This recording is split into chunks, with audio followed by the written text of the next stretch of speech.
Screen visible है? जी जी sir. Yes sir. Okay.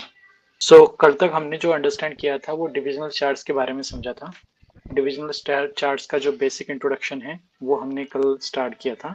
आज हम डिविजनल चार्ट्स को पूरा डेप्थ में समझेंगे, इन डिटेल समझेंगे। हर डिविजनल चार्ट के बारे में हम अंडरस्टैंडिंग लेंगे। कितने डिविजनल चार्ट है, किस तरीके से उनको यूज किया जाता है, डिविजनल चार्ट का मीनिंग क्या है, उसका इम्पोर्टेंस क्या है, कौन से स्पेसिफिक लाइफ चैलेंजिंग प्रॉब्लम या जो भी एरिया है लाइफ से रिलेटेड, कौन से एरिया में कौन से चार्ट को देखना है, उस चार्ट के अंदर एग्जैक्टली कौन से पैरामीटर्स को अंडरस्टैंड करना है जिसके बेसिस पे हम एक्यूरेट कंक्लूजन पे जा पाए। ये सारी प्रोसेस हम इस पोर्शन में सीखेंगे जिस पोर्शन का नाम है divisional chart, decoding of divisional chart. So यहाँ पे सबसे पहले तो डिविजनल चार्ट के बारे में आप लोगों को सुना होगा, आपने देखा होगा कि जैसे हम लग्न राशि चार्ट ओपन करते हैं, लग्न राशि चार्ट कौन सा होता है? जैसे हमारा D1 चार्ट है फॉर एग्जांपल, हम जब भी कुंडली ओपन करते हैं अपनी, तो कुंडली ओपन करने के बाद में आपको यहाँ पे एक D1 चार्ट दिखता है और यहाँ पे D9 चार्ट दिखता है, या फिर D10, D11, sorry D12, D16, इस तरीके से चार्ट्स का नंबर आपको दिखते रहते हैं। तो ये सारे चार्ट जो है वो डिविजनल चार्ट है और ये चार्ट जो है वो लग्न चार्ट है। और ये चार्ट सबसे इंपॉर्टेंट होता है, मेन होता है, क्योंकि ये आपके पूरे लाइफ का ब्लूप्रिंट है। व्यक्ति का जन्म होगा तब से मृत्यु तक उसका जो भी यात्रा है, उस यात्रा में उसकी मैरिज कब होगी, उसका प्रोफेशन कैसा रहेगा, उसके बच्चे कैसे होंगे, उसका करियर कैसा होगा, उसके हेल्थ इश्यूज क्या रहेंगे, उसको प्रॉपर्टी कितना मिलेगी, इन सब चीजों के बारे में D1 चार्ट अपने आप में बताने के लिए सक्षम है। कुछ एरिया ऐसे होते हैं कुंडली के, जैसे मान के चलिए हम D9 की बात करें, मतलब 9th हाउस की बात करें, तो 9th हाउस को अगर हमें और माइक्रोस्कोपिक वे में एनालाइज करना है तो हमें D9 चार्ट की या डिविजनल चार्ट की जरूरत पड़ती है। Okay, so I was saying कि D1 चार्ट एक सबसे इंपॉर्टेंट चार्ट होता है क्योंकि ये किसी भी व्यक्ति के लाइफ का ब्लूप्रिंट है। जन्म से लेकर मृत्यु तक उसके जीवन में जो सारी चीजें घटनाएं होनी है वो D1 चार्ट से समझ में आती है।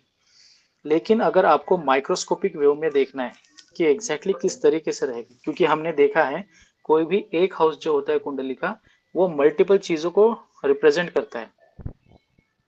जैसे अगर हम थर्ड हाउस की बात करें तो थर्ड हाउस से आपका पराक्रम देखा जाता है, थर्ड हाउस से आपका सिबलिंग के साथ में जो कनेक्शन है वो देखा जाता है, थर्ड हाउस से आपका कम्युनिकेशन देखा जाता है, थर्ड हाउस से आप कठिन परिस्थिति में कैसे एक्ट करोगे वो देखा जाता है।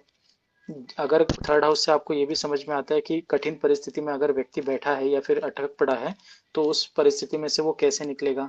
सेक्सुअल एक्टिविटी से रिलेटेड भी चीजें यहाँ से समझ में आती है। बताने का मतलब हर हाउस, कुंडली का हर हाउस 1 से लेके 12 तक, हर सारे के सारे हाउस मल्टीपल चीजों को रिप्रेजेंट करते हैं। ऐसे में ये आइडेंटिफाई करना मुश्किल हो जाता है कि एग्जैक्टली इस व्यक्ति को क्या रिजल्ट मिलेगा। मतलब जैसे थर्ड हाउस में अगर मान के चलो कोई प्लैनेट है तो उस व्यक्ति का वो जो प्लैनेट का इम्पैक्ट है वो उस व्यक्ति के जीवन के कौन से अंग को इम्पैक्ट करेगा। क्योंकि हमने अभी क्या समझा, हमने यहाँ पे अभी अंडरस्टैंड किया कि थर्ड हाउस जो है वो मल्टीपल चीजों को दिखाता है। इसमें कौन सी चीजें हैं? इसमें सबसे पहले है सिबलिंग्स,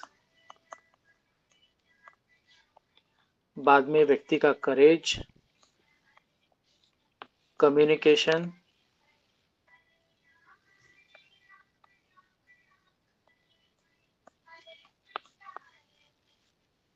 शॉर्ट ट्रेवल,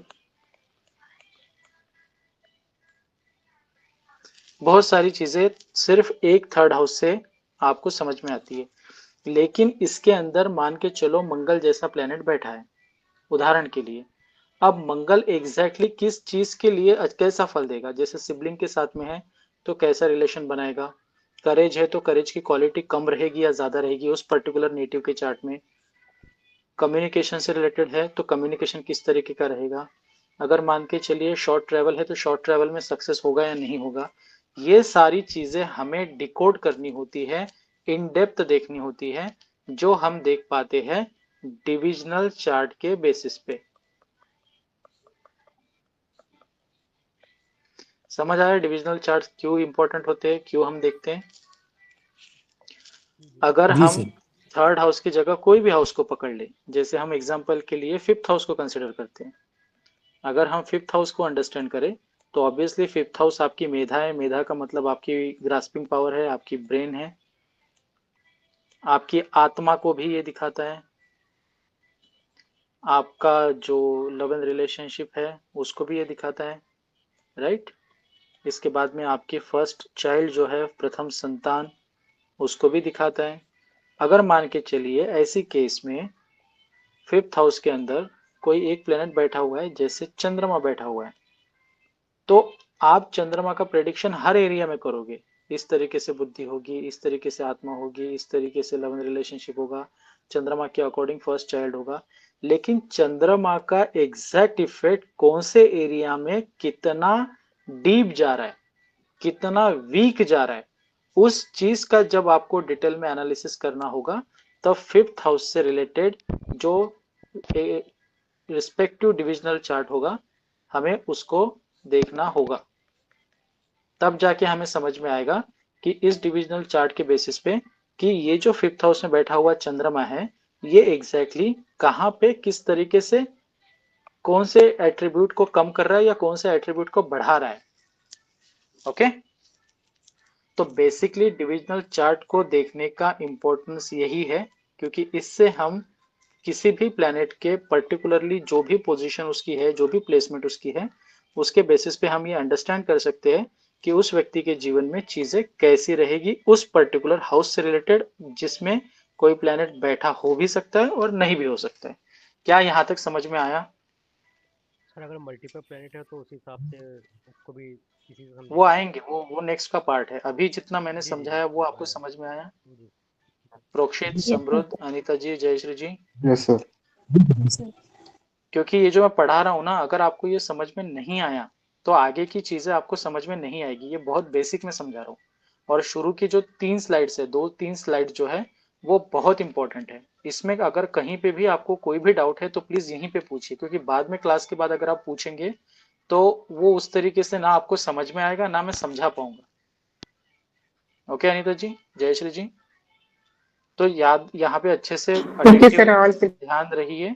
एंड जो भी आपको क्वेश्चंस है, जब मैं बोलता हूँ कि कोई किसी को क्वेश्चन है, इसमें डाउट है, तो उसी टाइम पे तुरंत पूछ लीजिए। ओके, सर चलिए, सो और डिविजनल चार्ट है, चलित चार्ट भी डिविजनल चार्ट में आता है क्या? नहीं नहीं, चलित चार्ट डिविजनल चार्ट नहीं है प्रोक्षित। चलित चार्ट एक अलग चीज है, वो मैं आपको आगे आने वाले पीरियड में बता दूंगा। जैसे ही हमारा ये डिविजनल चार्ट का टॉपिक कंप्लीट हो जाएगा ना, तो उसके बाद में हमको एक एक कंसेप्ट सारी क्लियर करनी है। जितने भी कंसेप्ट ओके आपने सुनी है, वो सारे के सारे कंसेप्ट हमें कवर करते चले जाना है। उसमें ही एक चलित चार्ट का भी ऑप्शन आएगा। ठीक है, ओके सर। अभी फिलहाल में we are talking about divisional chart. अब डिविजनल चार्ट समझ में आ गया कि एग्जैक्टली क्या है। अब इसकी जो शास्त्रोक्त डेफिनेशन है वो क्या कहती है कि माइक्रोस्कोपिक हाँ चार्ट। माइक्रोस्कोपिक मतलब कैसे? जैसे मान के चलो आपके पास में कोई एक चिप्स पड़ा हुआ है, एक चिप्स का ऐसा टुकड़ा है ना, ऐसे ही होता है ना चिप्स। ये चिप्स है, इसको आपने माइक्रोस्कोप के अंदर देखना शुरू किया। ये इस तरीके से कोई दूरबीन है, और यहाँ पे आपने वो चिप्स जी का सर जो वेफर का है वो रख दिया, और उसको जूम करते करते आप देखते चले गए। तो आपको इस चिप्स के अंदर जितने भी बैक्टीरियाज होंगे, जो नेकेड आई से नहीं देख सकते, वो आपको विजिबल होंगे। हो सकता है कि अगर इसकी पावर ज्यादा है माइक्रोस्कोप की, तो आपको इसका जो कंपोजिशन है, जो कि पैटर्न एक बनता है, वो पैटर्न भी अंदर का आपको विजिबल हो। एम आई राइट और रॉन्ग? इसका मतलब क्या है कि हमें नेकेड आई से जो दिखता है, उसके अलावा इसका जो एक्चुअल स्वरूप है वो अलग है। हम उसके एक्चुअल स्वरूप को नहीं देख पा रहे, लेकिन जब हम माइक्रोस्कोप का यूज करते हैं, तो माइक्रोस्कोप की यूज से हम उसके एक्चुअल स्वरूप को देख पाते हैं, राइट। वैसे ही हमारी जो कुंडली होती है, कुंडली के अंदर हमें 12 हाउसेस दिखाई तो देते हैं, किसी हाउस में कोई प्लेनेट भी दिखाई देता है, लेकिन उस पर्टिकुलर हाउस से रिलेटेड जो प्लैनेट वहां पे बैठा हुआ है या जो राशि वहां पे है या उस पर्टिकुलर हाउस का जो लॉर्ड है वो एग्जैक्टली कैसे बिहेव करेगा, वो अच्छा बिहेव करेगा या बुरा बिहेव करेगा, ये सारी की सारी चीजें हमें समझ में आती है डिविजनल चार्ट से, because it is the microscopic view of a particular house. कुंडली के किसी भी हाउस से रिलेटेड जो भी रिस्पेक्टिव डिविजनल चार्ट होगा, जैसे फोर्थ हाउस के लिए D4 है, आने वाले सेशन में हम देखेंगे कि कौन से हाउस के लिए कौन सा चार्ट है, बट अभी के लिए आप ये समझिए कि जैसे फोर्थ हाउस के लिए D4 है, थर्ड हाउस के लिए D3 है, उस तरीके से हर हाउस के लिए एक डिविजनल चार्ट होता है जो उस पर्टिकुलर सिर्फ और सिर्फ हाउस के बारे में बताता है।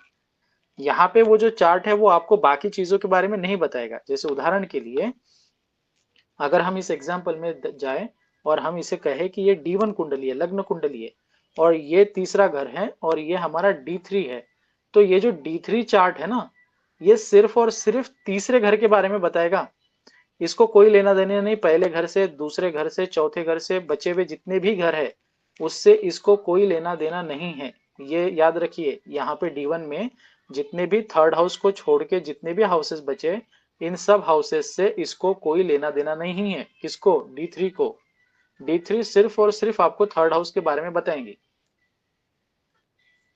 Same along with D4 as well, या फिर एक तरीके से हर हाउस का जो एक रिस्पेक्टिव डिविजनल चार्ट बना हुआ है वो स्पेसिफिकली उन्हीं चीजों के बारे में बताएगा। अगर हम D1 देखेंगे या हम D2 देखेंगे तो ये हमें सिर्फ सेकेंड हाउस के बारे में बताएगा। अगर हम D3 देखेंगे तो ये हमें थर्ड हाउस के बारे में बताएगा। अगर हम D4 देखेंगे तो ये फोर्थ हाउस के बारे में बताएगा। अगर हम D9 देखते हैं तो भाग्य के बारे में बताता है। D10 देखते हैं तो करियर के बारे में बताता है। D12 देखते हैं, D12 देखते हैं तो ये हमारे हानि के बारे में बताएगा। इस तरीके से सारे के सारे डिविजनल चार्ट्स हमें उस पर्टिकुलर हाउस के बारे में ही माइक्रोस्कोपिक व्यू में सारी जानकारी देते हैं। ओके, इतना समझ में आ गया? जी सर। तो अगर मैं आगे आपको पूछूं कि डिविजनल चार्ट एग्जैक्टली क्या है, या कोई आपको पूछे डिविजनल चार्ट एग्जैक्टली क्या है, तो सिंपल एक लाइन में आप बात बोल सकते हो कि it is the microscopic chart. Microscopic chart का मतलब क्या है? माइक्रोस्कोपिक चार्ट का मतलब है कि उस पर्टिकुलर हाउस को इन डेप्थ स्टडी करने के बाद में जो चार्ट बना हुआ है, that is the microscopic chart और microscopic analysis of that particular house. Clear है? जी सर।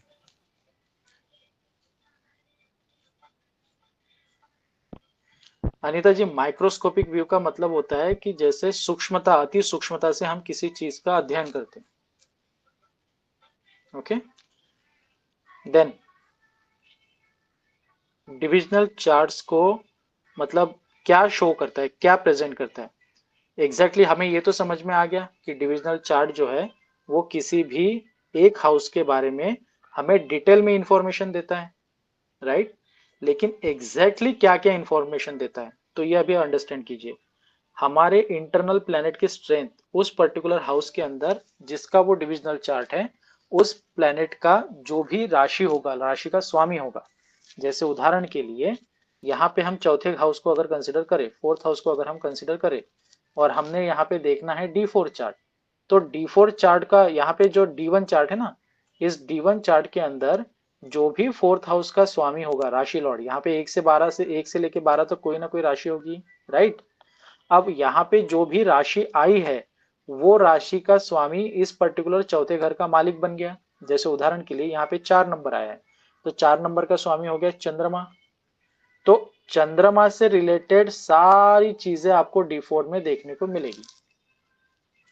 अगर D4 में भी चंद्रमा फोर्थ हाउस में बैठा हुआ है तो ऐसे व्यक्ति का अपनी माता के साथ में कनेक्शन बहुत अच्छा रहेगा। समझ रहे हो? इस तरीके से हमें प्रिडिक्शन निकालना होता है। खैर, अभी फिलहाल में आप इतना अंडरस्टैंड कीजिए कि ये एग्जैक्टली किस चीज को दिखाता है। तो जो भी हाउस है, उस हाउस के अंदर जो प्लैनेट की स्ट्रेंथ है या जो राशि है, उस राशि का जो लॉर्ड है उसकी स्ट्रेंथ को ये इंडिकेट करता है। At the same time strength के साथ साथ ये उस प्लैनेट के वीकनेस को भी इंडिकेट करता है, क्योंकि नॉट नेसेसरी कि एवरी केस में प्लैनेट स्ट्रांग ही होगा, वो वीक भी तो हो सकता है। आपके लाइफ में उस पर्टिकुलर एरिया में आपको सक्सेस मिलेगी या फेलियर मिलेगा। मतलब जैसे अगर हम D4 की बात करें और हम D4 को एनालाइज कर रहे हैं और किसी के नसीब में प्रॉपर्टी का सुख, घर का सुख है या नहीं, ये हमें देखना हो, तो वो हमें समझ में आएगा D4 से। ओके। जैसे कुछ लोग आपने देखे होंगे कि जीवन में उनके पास में पैसा होता है, सारी चीजें होती है, लेकिन एंड में जाके वो बोलते हैं कि सब कुछ मैं लाइफ में किया हूँ, कोई पैसी प्रॉब्लम नहीं रही है भगवान के आशीर्वाद से, ये वो, लेकिन घर नहीं ले पाया। होते हैं ना ऐसे लोग, सुने होंगे आपने ऐसे किस्से। तो उस केस में वहां पे आपको सक्सेस मिलेगी या फेल्योर मिलेगा, ये इस पर्टिकुलर डिविजनल चार्ट से समझ में आता है।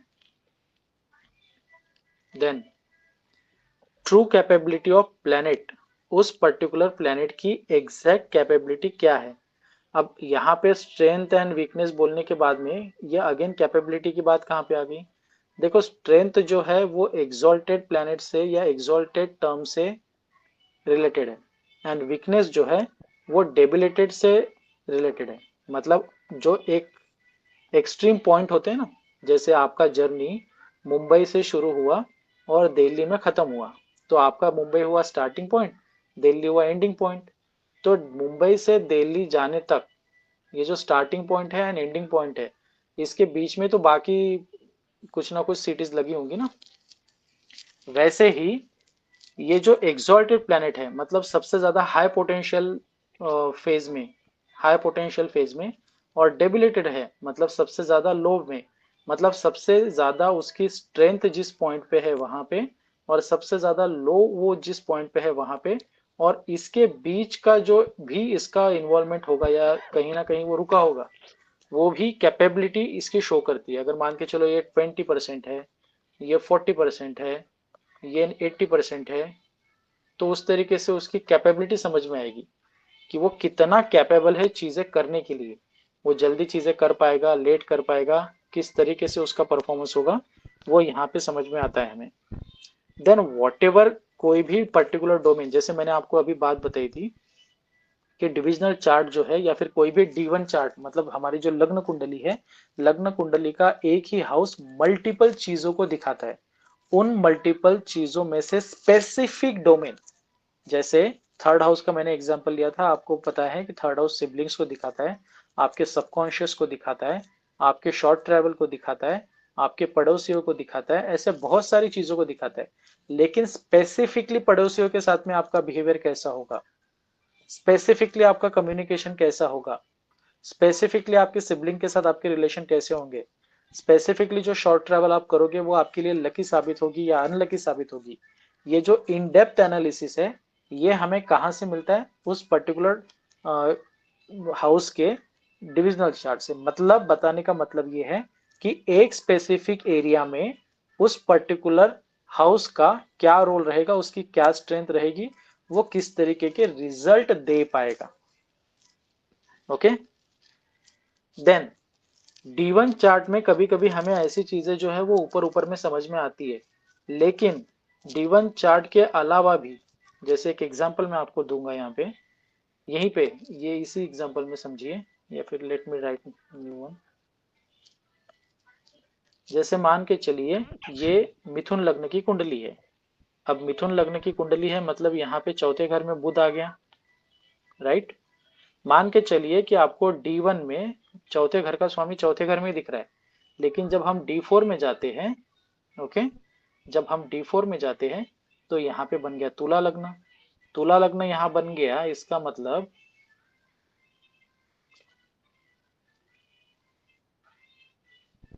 ओके, तुला लग्न यहाँ पे बन गया, इसका मतलब क्या है कि अब ये जो बुध है हमें यहाँ पे, यहाँ D1 में बुध जो चौथे घर का स्वामी हुआ है, वो D4 के अंदर हम उसकी प्लेसमेंट देखेंगे तो वो हमें छठे घर में दिख रहा है, नीच का दिख रहा है। ओके। इसका मतलब ये है कि ऐसे व्यक्ति को अगर घर बनाना है, प्रॉपर्टी बनानी है, तो वो कर्जा ना ले। अगर वो कर्जा लेके घर बनाता है, कुछ लोग होते हैं ना कर्जा लेके अपना कंस्ट्रक्शन कर लेते हैं, बाद में धीरे धीरे चुका देते हैं, या कर्जा लेके फ्लैट ले लेते हैं या घर ले लेते हैं, ऐसी केस में उस व्यक्ति को ये नहीं चलेगा। वाइज वर्जा, मान के चलिए कि बुध यहाँ पे D4 में अच्छा अवस्था में बैठा है, 12th हाउस में, तो भाई साहब आप कहीं बाहर चले जाइए और बाहर जाके फॉरेन लैंड में जाके या किसी अपने स्टेट से दूसरे स्टेट में जाके वहां पे प्रॉपर्टी परचेस कीजिए, वहां पे आपको प्रॉपर्टी का सुख मिलेगा, वहां पे चीजें अच्छी चली जाएगी। लेकिन आप अपनी माता के साथ में माता से दूर हो जाएंगे तो कहीं ना कहीं आपका वहां पे थोड़ा सा वो इमोशनल लेवल पे लॉस होगा। इस केस में भी मदर के साथ में इमोशनल लेवल पे लॉस रहेगा। अगर मान के चलिए बुध कहीं पे यहाँ 9th हाउस में बैठ जाते हैं तो आपके लिए, और यही केस है, D1 में बुध चौथे घर में है और D4 में बुध 9th हाउस में है, तो आपको प्रॉपर्टी तो मिल जाएगी, इसमें कोई डाउट नहीं, लेकिन माता के साथ में आपके रिलेशन अच्छे नहीं रहेंगे। क्यों? क्योंकि D4 चार्ट का जो 4th हाउस है उससे ये षडाष्टक योग में बना हुआ है। षडाष्टक मतलब एक दूसरे से 6-8 में बैठे हुए ये दोनों, चौथा घर और नौवा घर एक दूसरे से 6-8 में आता है, 1 2 3 4 5 6, और यहां से आगे गिनेंगे तो अष्टम, मतलब माता की हेल्थ के लिए आपके लिए प्रॉब्लमेटिक होगा। समझ रहे हो?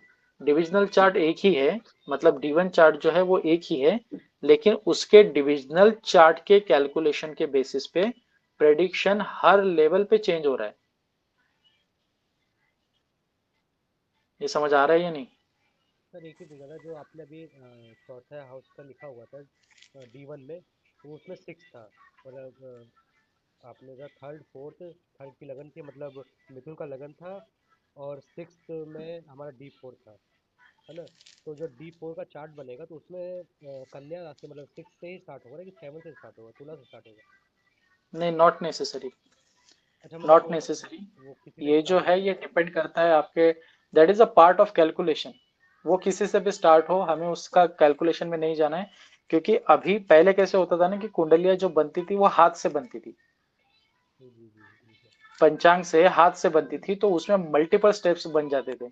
अभी हमारे पास में date of birth, time of birth और प्लेस ऑफ बर्थ अगर हम सॉफ्टवेयर में इनपुट करें तो बने बनाए चार्ट, मतलब बहुत सारी जो मेहनत होती है हमारी चार्ट बनाने के लिए, वो सारी की सारी शून्य हो जाती है। जी सर। इसलिए उसमें ये मत देखो कि उसका लग्न क्या होगा क्या नहीं होगा, जो भी होगा हमें सिर्फ ये समझना है कि उसको रीड कैसे करेंगे।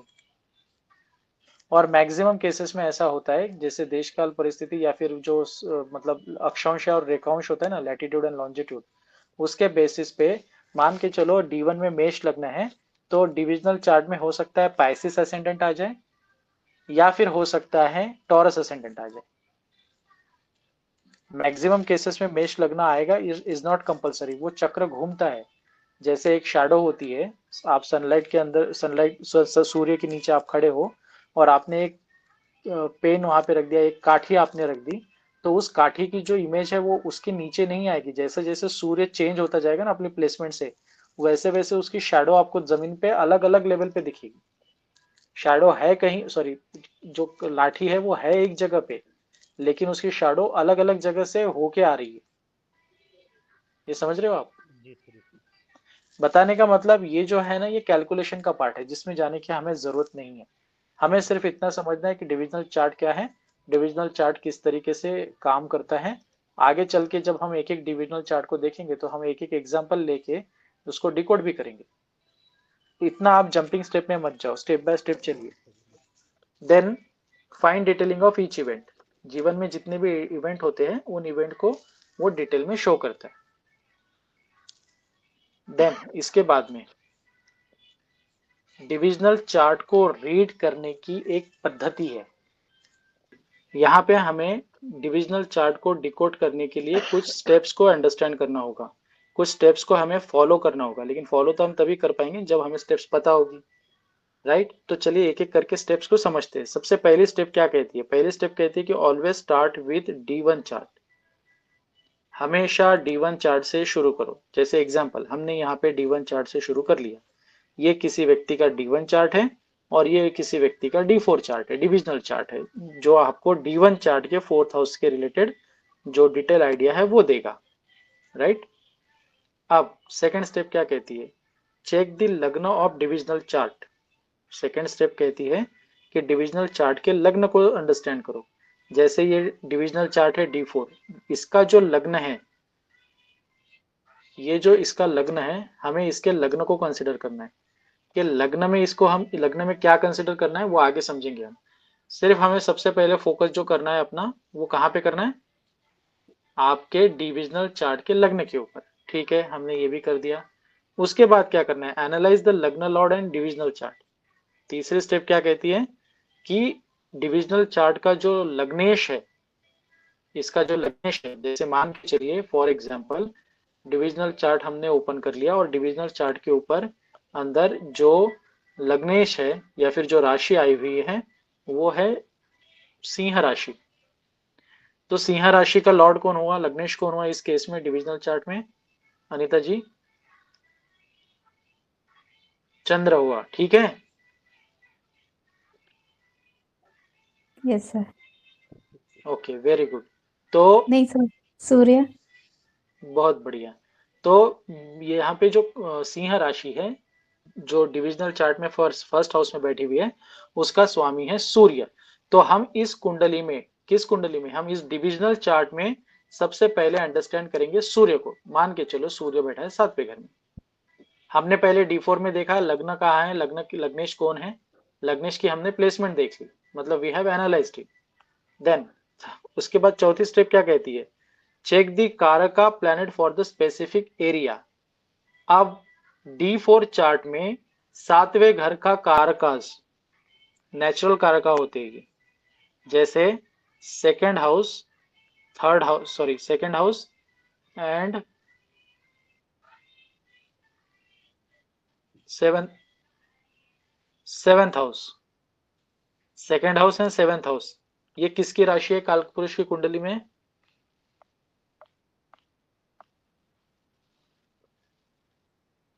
राइट? अगर मान के चलिए हम तीसरे घर को कंसिडर करते हैं और छठे घर को कंसिडर करते हैं, ये कालपुरुष की कुंडली में किसके किस कौन से प्लेनेट की राशियां हैं, बुध की। तो उन हाउसेस का वो पर्टिकुलर प्लेनेट कारक बन जाता है। ओके, जैसे फॉर एग्जाम्पल अगर हम यहाँ पे बात करें तो 7वां घर जो होता है शुक्र का है, तो शुक्र यहाँ पे कारक काम करेगा। एट द सेम टाइम यहाँ पे जो कोई भी प्लेनेट एग्जॉल्टेड है वो भी इस अच्छे यहाँ पे रिजल्ट देगा, 7वें घर का वो भी कारक बन जाता है। हर वो प्लेनेट जिस हाउस में जिस राशि में एग्जॉल्टेड बन जाता है वो उस पर्टिकुलर हाउस के लिए कारक बनता है। तो यहाँ पे 7th हाउस के लिए हमें शुक्र और शनि, ये दो जो प्लेनेट है जो कि इस 7वें घर में बैठे हुए सूर्य के शत्रु है, वो कारकास को भी अंडरस्टैंड करना है। ओके, हमें इनके कारकास को भी अंडरस्टैंड करना है, कंसिडरेशन में लेना है। Then see which house each planet occupy in a divisional chart, which planet each which house each planet occupy divisional chart. अब यहाँ पे हमें क्या मिल गया, हमने 7वां घर समझा, 7वें घर का कारक मिल गया। 7वें घर का कारक इस यहाँ पे कौन कौन निकले, ये दो प्लेनेट निकले। अब इन दोनों की प्लेसमेंट देखो डिविजनल चार्ट में कहाँ है। सपोज शुक्र बैठा है आपके दशम में और शनि बैठा है एकादश में। ठीक है, हमने ये भी नोट कर लिया। इसके बाद में check benefic and malefic influence aspect और कंजंक्शन। ये जो लग्नेश है, मतलब ये जो डिविजनल चार्ट का लग्नेश सूर्य यहाँ पे बैठा हुआ है, क्या इसके ऊपर किसी मैलेफिक प्लैनेट का, राहु, केतु, मंगल या शनि का दृष्टि संबंध हो रहा है? दृष्टि संबंध से क्या मतलब है, दृष्टि संबंध क्या होती है, जैसे बहुत सारे प्लैनेट है, उन प्लैनेट को दृष्टियां दी गई है। जैसे मार्स है, मंगल को जो दृष्टि है, मंगल जहां पे बैठा होगा वहां से 1, 4, 7, 8 ये दृष्टियां होती है उसको। यहाँ पे देख सकता है एक भी ये दृष्टि नहीं होती, इसकी यही दृष्टियां होती है 4, 7, 8। जुपिटर जो है, जुपिटर की दृष्टि होती है 5, 7, 9। सैटर्न की जो दृष्टियां होती है वो होती है 3, 7, 10, राइट? वैसे ही राहु एंड केतु के लिए दृष्टियां कौन सी होती है, यही सेम होती है 5, 7, 9। शुक्र के लिए कोई दृष्टि है क्या, एक ही दृष्टि है, कौन सी, 7वीं। बुध के लिए कौन सी दृष्टि है, एक ही दृष्टि है, 7वीं। चंद्रमा के लिए कौन सी दृष्टि है, चंद्रमा के लिए भी एक ही दृष्टि है, वो है 7th। सूर्य के लिए भी एक ही दृष्टि है, वो है 7th। वो सिर्फ 7वां सीधा देखता है, वो इधर उधर नहीं देखता। ये प्लेनेट कैसे है, मंगल, गुरु, शनि, राहु, केतु, ये तिरछा देखने वाले प्लेनेट है। जैसे आप ड्राइव कर रहे हो तो आप ड्राइव करते करते आपका ध्यान पूरा सीधा का सीधा एक ही जगह पे, जहाँ पे आपका रोड सामने आपको दिख रहा है। बट कुछ लोग ऐसे आपने महारथी देखे होंगे जीवन में, जो गाड़ी चलाते चलाते लेफ्ट में भी देखते हैं, राइट में भी देखते हैं, ऊपर भी उनका ध्यान रहता है, पीछे भी कभी कभी ध्यान रहता है, गाड़ी चलाते चलाते पीछे मुड़ के देखते हैं, राइट। वो जो महारथी है जिनकी एक साथ एक टाइम पे अलग अलग जगह पे दृष्टियां होती है, वैसे ही ये जो प्लैनेट है, Mangal, Jupiter, Saturn, Rahu and Ketu, इनको भी एक से ज्यादा दृष्टियां दी गई है। इनकी दृष्टियां अलग अलग होती है। जैसे शनि की दृष्टि है तीसरी, सातवीं और 10वीं। जुपिटर की दृष्टि है पांचवी, सातवीं और 9वीं। मंगल की दृष्टि है चौथी, सातवीं और 8वीं। समझ रहे हो? उसी तरीके से दृष्टि संबंध हमें अंडरस्टैंड करना होता है। इस पर्टिकुलर केस में कोई है क्या लग्न इस डिविजनल चार्ट के लग्नेश के ऊपर। जैसे अगर मान के चलो यहाँ पे राहु बैठा है, तो राहु की पंचम दृष्टि सूर्य पे चली गई, राइट। मान के चलिए यहाँ पे शनि बैठा हुआ है, तो इसकी तीसरी दृष्टि भी सूर्य पे चली गई। अब आपको आपका मित्र अगर देख रहा है तो आपको बड़ा अच्छा लगेगा, या किसी भी प्लेनेट को भी अच्छा लगेगा। जैसे मान के चलिए कि यहाँ पे 11th हाउस में गुरु बैठे हुए, देवगुरु बृहस्पति बैठे हुए। अब देवगुरु बृहस्पति जो है वो अपनी 9वीं दृष्टि से सूर्य को देख रहे हैं, तो ऑब्वियसली सूर्य को अच्छा लगेगा ना, क्योंकि उसका दोस्त उसको देख रहा है, उसको पावर कर रहा है, एम्पावर कर रहा है। शत्रु प्लेनेट जब अपने शत्रु को देखता है, तब उसकी ऊर्जा को डाउन करता है, उसको दबाने का काम करता है। इसको इस तरीके समझिए कि जैसे आप अपने किसी एक जिगरी दोस्त के साथ में हो, तो आप एकदम से रिलैक्स रहोगे, फ्री माइंड रहोगे। उल्टा आपको ये लगेगा कि मैं अकेला नहीं हूं, मेरे साथ में ये भी है।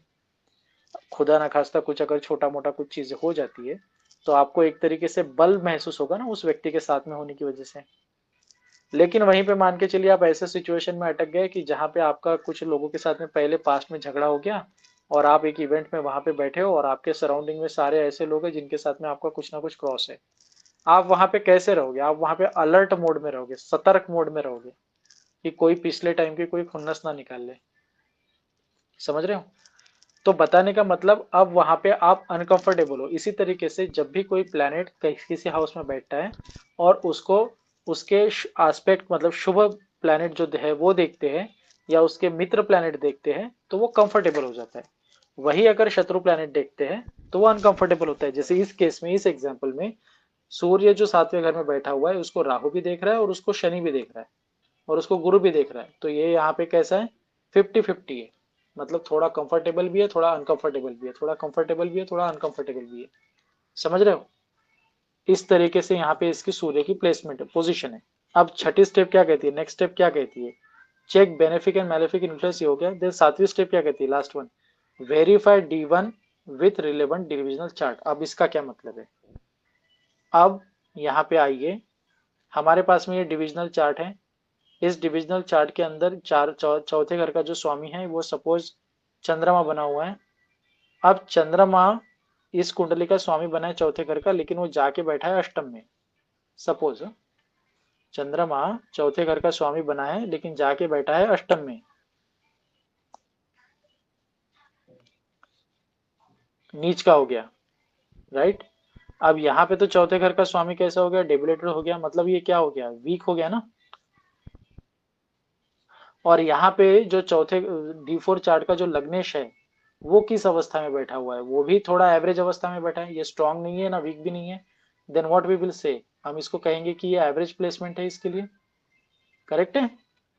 अब D1 में वो वीक है, लेकिन D4 में वो स्ट्रांग बना हुआ है। तो यहाँ पे कुछ कैलकुलेशंस दिए हैं कि जैसे D1 कहता है कि if D1 says yes but वर्गा डिनाइज, मतलब D1 में कोई भी, D1 में मान के चलिए कि वो जो प्लैनेट है वो वीक अवस्था में है, लेकिन वर्ग में स्ट्रांग अवस्था में है, तो वहां पे बहुत ज्यादा चांसेस है किस चीज के? डिनाइल के। जैसे प्रॉपर्टी का सुख वहां पे मिलने की संभावना बहुत कम हो जाती है। अगर दोनों के दोनों वीक है, D1 चार्ट में भी और डिविजनल चार्ट में भी, तो उस पर्टिकुलर हाउस से जो मिलने वाली चीज है, जो भी वो एक्सपेक्ट कर रहा होगा, वो वहां पे पूरी तरीके से उसका सत्यानाश हो जाता है, वो उसको नहीं मिलनी है।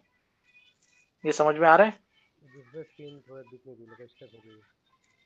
जी स्क्रीन स्टिक हो गई, लग रहा है 7 स्टेप पर ही है अभी। अभी ठीक है। जी जी। तो वही तो मैं दिखा रहा था ना। ओके, सो ये 3 कॉम्बिनेशंस आपको समझ में आ गए। कौन से 3 कॉम्बिनेशन? जैसे मान के चलिए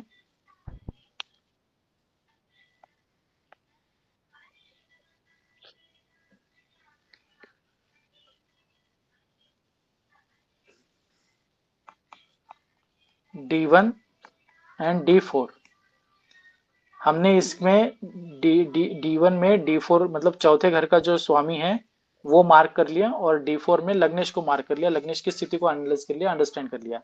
D1 में वो वीक है लेकिन D4 में सही है, वो D1 में भी सही है और D4 में भी सही है, और वो D1 में सही है लेकिन D4 में नहीं है।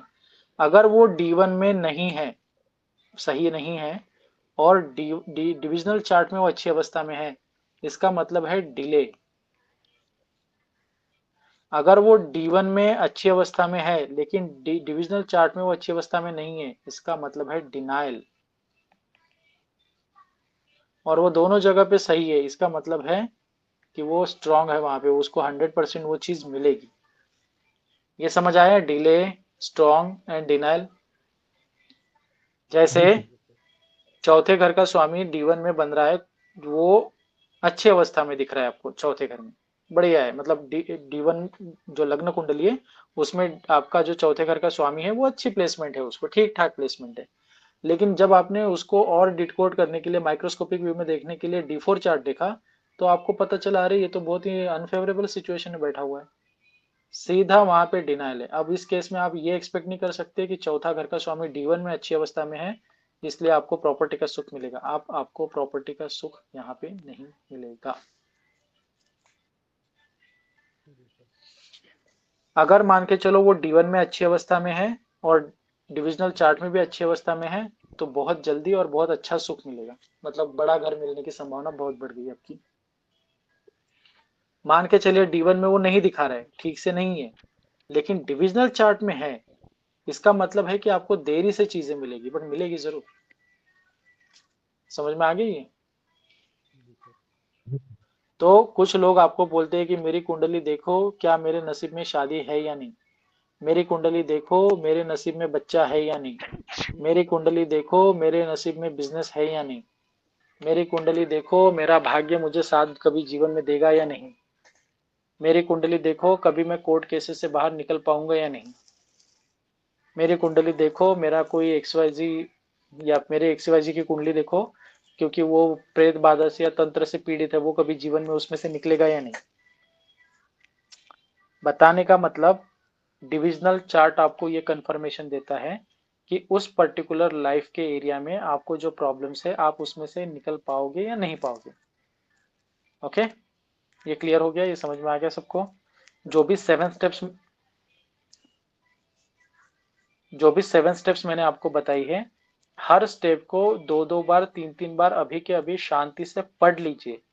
अभी के अभी इसको याद करने की जरूरत नहीं है, बट मेक श्योर कि हर स्टेप आपको समझ में आए।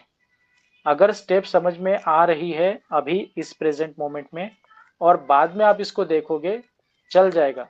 लेकिन ऐसा नहीं होना चाहिए कि अभी मैं समझ लेता हूँ या फिर शांत रह लेता हूँ या शांत रह लेती हूँ, बाद में मैं पूछ लूंगी, बाद में आपको एक्सप्लेन नहीं कर पाऊंगा मैं, क्योंकि अभी मेरे सामने बोर्ड है, मेरे सामने सारे रिसोर्सेस है, मैं आपको सब कुछ एक्सप्लेन कर सकता हूँ। हो सकता है बाद में आप कॉल करो और मैं किसी और काम में बिजी रहूं, होता है ऐसा, क्योंकि एक ही काम नहीं होता इंसान को। तो प्लीज अभी आप इसको 2 मिनट 3 मिनट के लिए 2-3 बार रीड करो। रीड करने के बाद में कहीं पे आपको अगर प्रॉब्लम आती है अंडरस्टैंडिंग में, तब आप अभी के अभी इसको पूछो, या फिर अभी आपको तुरंत कोई प्रॉब्लम आपको नजर आ रही है, कोई समझ में नहीं आया, देन यू कैन आस्क, मैं आपको इसको रिपीट कर देता हूँ। समझ रहे हैं अनिता जी, नीतीश जी? सर चौथे स्टेप में आपने कारक वाला बताया तो शुक्र का तो मुझे समझ में आ गया। ये शनि हम्म। कहाँ पे आया ये थोड़ा मुझे समझ में नहीं आया, आपने एकदम देखो बता हमने दिया। क्या देखा था, सातवें घर का नेचुरल, सातवें घर का जो नेचुरल मतलब काल पुरुष की कुंडली देखो, कभी भी कारकास जब भी देखने होते हैं ना नीतीश, तो आपको मेष लग्न की कुंडली जो है वो कंसिडरेशन में लेनी है। मेष लग्न की कुंडली में दूसरा घर और सातवां घर, यहाँ पे जो राशि आ रही है वो शुक्र की आ रही है, जी करेक्ट सर। है। जी सर। मतलब नैसर्गिक लेवल पे, नेचुरल लेवल पे उन दो घरों का मालिक कौन हो गया? शुक्र हो गया। अब जी 2 नंबर की जो राशि है वहां पे कौन सा प्लेनेट एग्जॉल्टेड है? चंद्रमा। और 7 नंबर की जो प्लेनेट राशि है उसमें कौन सा प्लेनेट एग्जॉल्टेड है? शनि। इसलिए शुक्र के साथ साथ शनि और चंद्रमा भी डिफरेंट डिफरेंट राशि के लिए कारक माने जाएंगे। समझ में आ रहा है? जी सर। जी सर। सर मेरे को लगा शनि आप लिया क्योंकि वो एक्वेरियस साइन वहाँ पे था। जी सॉरी। सर मेरे को लगा आप शनि इसलिए कंसिडर किया क्योंकि वो वहाँ पे एक्वेरियस साइन था 7th हाउस में। कहाँ पे? सर वो शुक्र 7th हाउस, लग्न इस लियो। हाँ, अब क्लियर हुआ सर। अब क्लियर है ना? Yes sir. स्टेप्स को पढ़ो, और किसी को कोई डाउट है तो पूछो, क्योंकि ये जब तक क्लियर नहीं होगा, ये स्टेप समझ में नहीं आएगी, हम डिविजनल चार्ट में आगे बढ़ ही नहीं सकते। ये आपका एक्सेस चार्ट है, मतलब एक्सेस होता है ना, एक्सेस पास होती है ना आपके लिए, ये आपका वो एक्सेस कार्ड है। अनलेस एंड अनटिल ये चीजें समझ में नहीं आती अनीता जी, 4 बार पढ़ो इसको, ये जब तक दिमाग के अंदर घुसेगा नहीं, मैं आगे नहीं पढ़ाने वाला। फिर चाहे मेरा आज का दिन जाए या कल का दिन जाए, अच्छे से पढ़ो इसको। और मैं कोई सवाल पूछने वाला हूँ।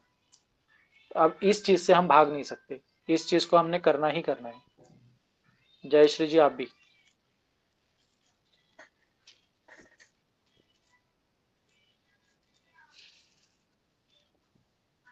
सर D1 चैट में अगर 4th हाउस में कोई प्लैनेट नहीं हो तो राशि तो स्वामी से हमें करना राशि है। देखनी होगी ना प्रोक्षित।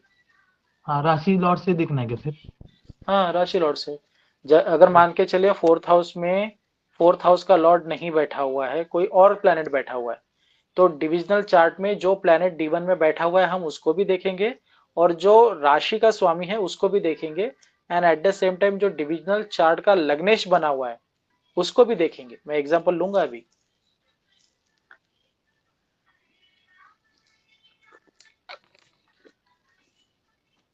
जैसे हमने यहाँ पे डिस्कस किया था, यहाँ पे एक स्टेप है, ये क्या कहती है, सॉरी, ये देखो 5th नंबर का step, see which house each planet occupy in the divisional chart. आपका सवाल यहाँ पे है, जैसे जी उदाहरण के सर। लिए,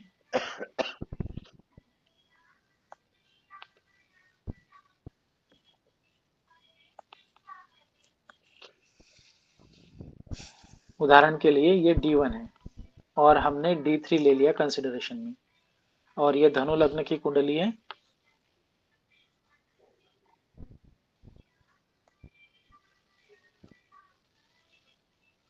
ये धनु लग्न की कुंडली है,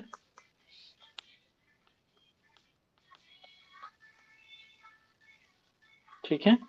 और इसका तीसरे घर का स्वामी बना शनि, जाके बैठा है अष्टम में। ये D1 की पोजीशन है प्रोक्षित, ठीक है। लेकिन D3 में अगर हम देखें, तो D3 में आपका धनु लग्न आया, फॉर एग्जाम्पल,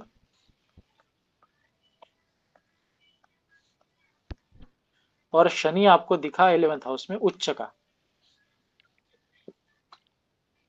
और यहाँ पे D1 में सपोज कंसिडर करो कि चंद्र बैठा हुआ है, और यहाँ पे चौथे घर का स्वामी, सॉरी, मतलब चंद्रमा किस घर का स्वामी बना हुआ है? अष्टमेश का, अष्टम स्थान का। मतलब इस व्यक्ति के साथ में इसके छोटे भाई बहनों की बनेगी या नहीं बनेगी? अब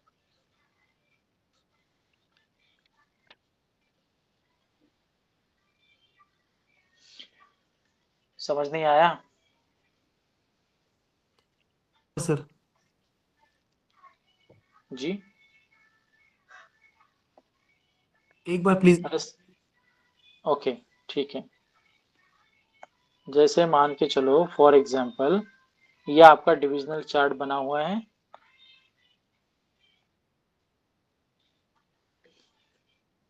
ये 10 और 11, हमने क्या डिस्कस करना था? जैसे फॉर एग्जाम्पल हम करियर का ले लेते हैं, यहाँ पे करियर का स्वामी कौन है? यहाँ पे 6 नंबर की राशि किसकी है? मर्क्यूरी बुध मर्क्यूरी है, राइट, बुध की राशि है, मर्क्यूरी की राशि है, हमने बुध को मार्क कर लिया। ओके, अब हमें करियर को एनालाइज करना है। सपोज बुध बैठा हुआ है आपके चौथे घर में, D1 कुंडली में, D1 चार्ट में। अब हमें देखना है कि भाई साहब का करियर कैसा रहेगा। अब हम चले गए D10 चार्ट में। D10 चार्ट में आ गया भाई साहब का मकर लग्न,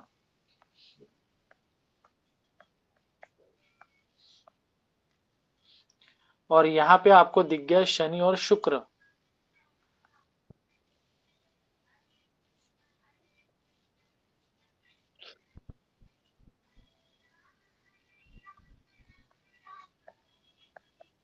ओके, सपोज आपको D10 में दशम स्थान में कौन सा प्लेनेट दिख गया, शनि और शुक्र। अब शनि जी इस कुंडली में क्या है, लग्नेश है।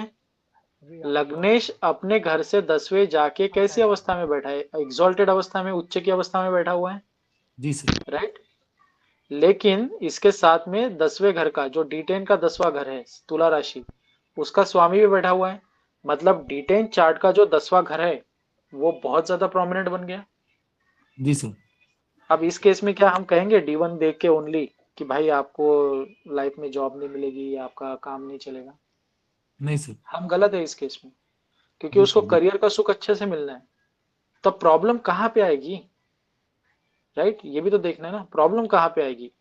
अब ये जो राहु है ये देख रहा है आपके दशम स्थान को, और अब हमें क्योंकि दशम स्थान को ही क्यों कंसिडर कर रहे हैं हम इस केस में, क्योंकि डिविजनल चार्ट का लग्नेश कौन है, हमें यहाँ पे शनि क्या बताया गया था, एनालाइज द लग्न लॉर्ड, दैट डिविजनल चार्ट। इसीलिए अभी ये डिविजनल चार्ट में सारी चीजें जो हम कंसिडर करेंगे वो लग्नेश, लग्न का लॉर्ड कहाँ पे बना है, क्योंकि लग्नेश शनि है।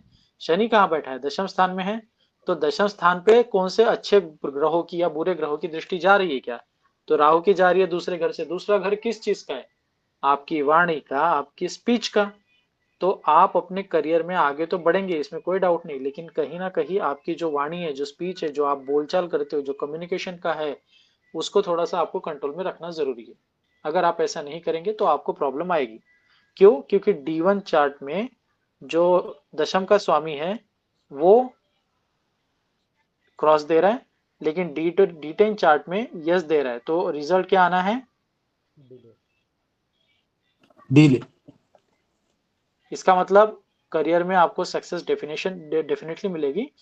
बट अब ऑब्वियसली यहाँ पे शनि है तो आपको एज भी आइडेंटिफाई हो गया, बट आपको at the age of 33 to 36 के बीच में मिलने की संभावना ज्यादा है। तो भाई साहब तब तक आप शांति से जैसे चल रहा है वैसे चलाइए, ज्यादा एक्सपेक्टेशन मत करो। जब आपका वो एज आ जाएगा, वो शनि वहां पे मैच्योर हो जाएगा, अपने आप चीजें आपको मिल जाएगी।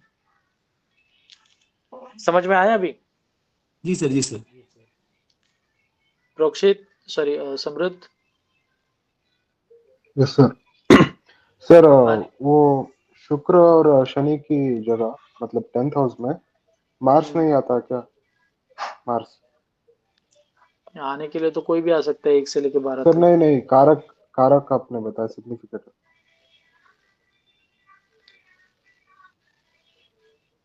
अच्छा, जैसे 10वें घर का लास्ट, कारक आप बोल रहे हो?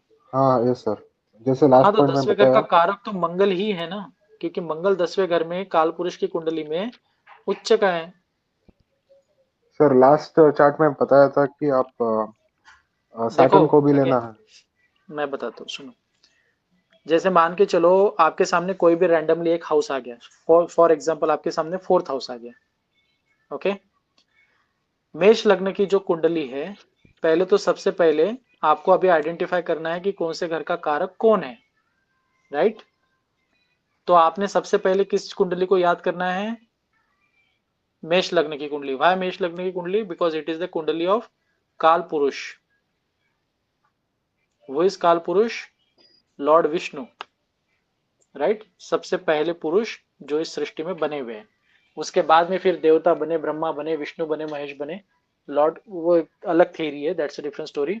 लॉर्ड कृष्ण के बाद में ये ब्रह्मा विष्णु महेश आए, बाद में फिर उन्होंने, ब्रह्मा जी ने सृष्टि बनाई, विष्णु जी ने उसका सृजन किया, महेश जी मतलब भगवान महादेव जो है उसका नाश करने का ये रिस्पॉन्सिबिलिटी लेते हैं, वो दैट्स अ डिफरेंट स्टोरी।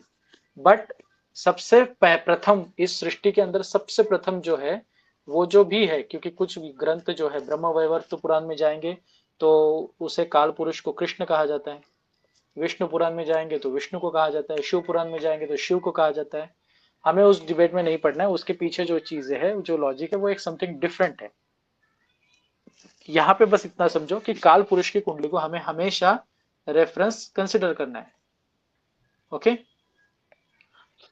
अब इस कुंडली में हमें चौथे घर का कारक कौन है ये निकालना है।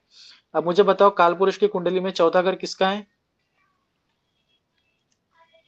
चंद्र का। और चौथे घर में कौन सा प्लेनेट एग्जॉल्टेड है? शुक्र। गुरु। गुरु। गुरु चौथी राशि जो है ना, कर्क राशि में गुरु एग्जॉल्टेड है। तो यहाँ पे ये जो चौथा घर है, इस चौथे घर के लिए गुरु एंड चंद्र ये कारक हो गए। अब यहाँ पे 10वीं राशि आ गई, फॉर एग्जाम्पल, मतलब तुला लग्न आ गया।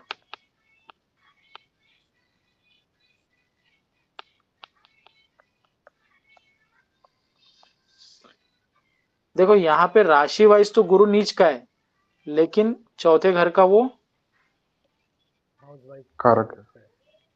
समझ आ गया। अब जी इसी तरीके से बाकी हाउसेस को आइडेंटिफाई करो। कोई भी हाउस ले लो 1 से लेके 12 तक, बताओ कोई भी हाउस समृद्ध। 9th house. 9th हाउस मतलब ये वाला हाउस, 9, ये वाला 9। काल पुरुष की कुंडली दिमाग में आ गई? काल पुरुष की कुंडली ये है। Yes sir. काल पुरुष की कुंडली में 9th हाउस का लॉर्ड कौन बना? जुपिटर। अब 9th हाउस मतलब जुपिटर राशि में कौन सा प्लेनेट एग्जॉल्टेड है? केतु ही मन। राइट, मतलब ये दो प्लेनेट जब भी आपको यहां दिखे वो उस घर के क्या बन गए? अभी कारक बन गए, इर्रेस्पेक्टिव ऑफ साइन। साइन यहाँ पे 1 से 12 तक कोई भी हो सकती है। ये नीच का भी हो सकता है केतु, ये गुरु भी नीच का हो सकता है, ये उच्च का भी हो सकता है। समझ रहे हो? यहाँ पे 4 भी हो सकता है जिसमें गुरु उच्च का है, यहाँ पे 8 भी हो सकता है जहाँ पे केतु उच्च का है, यहाँ पे 10 भी हो सकता है जहाँ पे गुरु नीच का है, यहाँ पे 2 भी हो सकता है जहाँ केतु नीच का है। बट हाउस वाइज जो प्लेसमेंट है, according to house wise placement, दोनों अपने कारक घर में, मतलब जिस घर के वो दोनों कारक है उसी घर में बैठे हुए। यस और नो? Yes sir. इसी तरीके से हर घर का आपको कारक आइडेंटिफाई करना है। आपको याद नहीं करना है कि कौन से घर का कारक कौन है, आपको ऐसे आइडेंटिफाई करना है। सेम सेम वे आपने यहाँ पे क्या बोला? दशम स्थान। दशम स्थान जैसे ही हम कंसिडर कर रहे हैं, दशम स्थान में कौन सी राशि आती है काल पुरुष की कुंडली में? मकर राशि। मकर राशि में कौन सा प्लेनेट एग्जॉल्टेड है? मंगल। और दशम दशम राशि है किसकी? शनि की। राइट, तो शनि एंड मंगल अगर दशम में होंगे, they will definitely behave in a good way. Okay, पढ़ो इसको फिर से, और जब आपके सारे सवाल हो जाए तो मुझे बताओ। I will start answering asking you.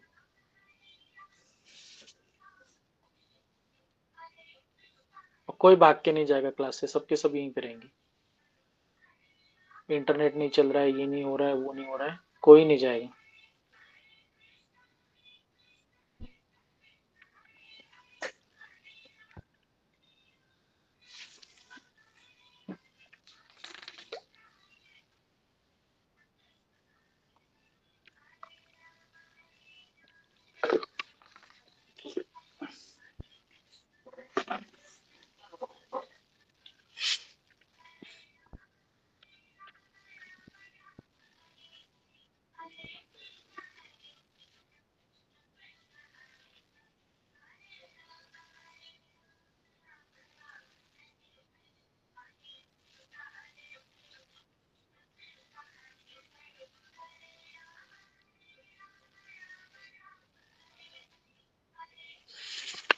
समझ आ गया सबको स्टेप्स?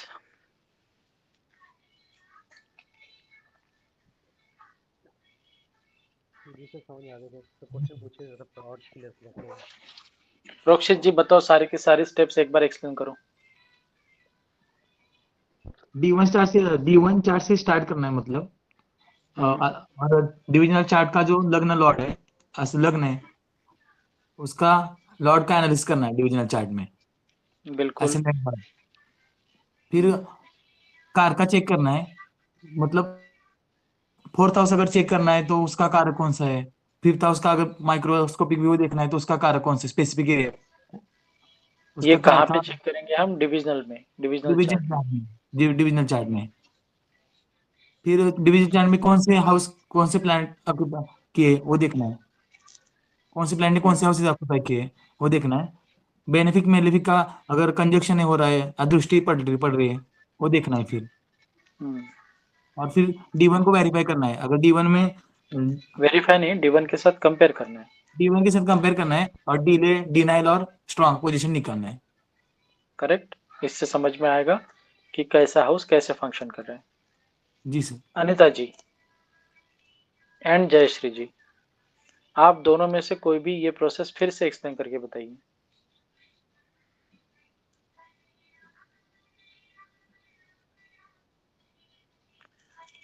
किसी का भी नेटवर्क खराब नहीं है ऐसा मैं अज्यूम कर रहा हूँ, और बिल्कुल है ही नहीं, तो आंसर करिए।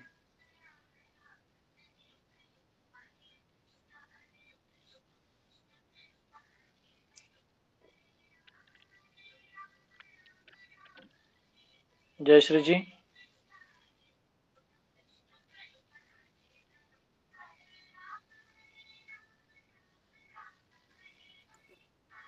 कॉल में है नहीं है नीतीश जी?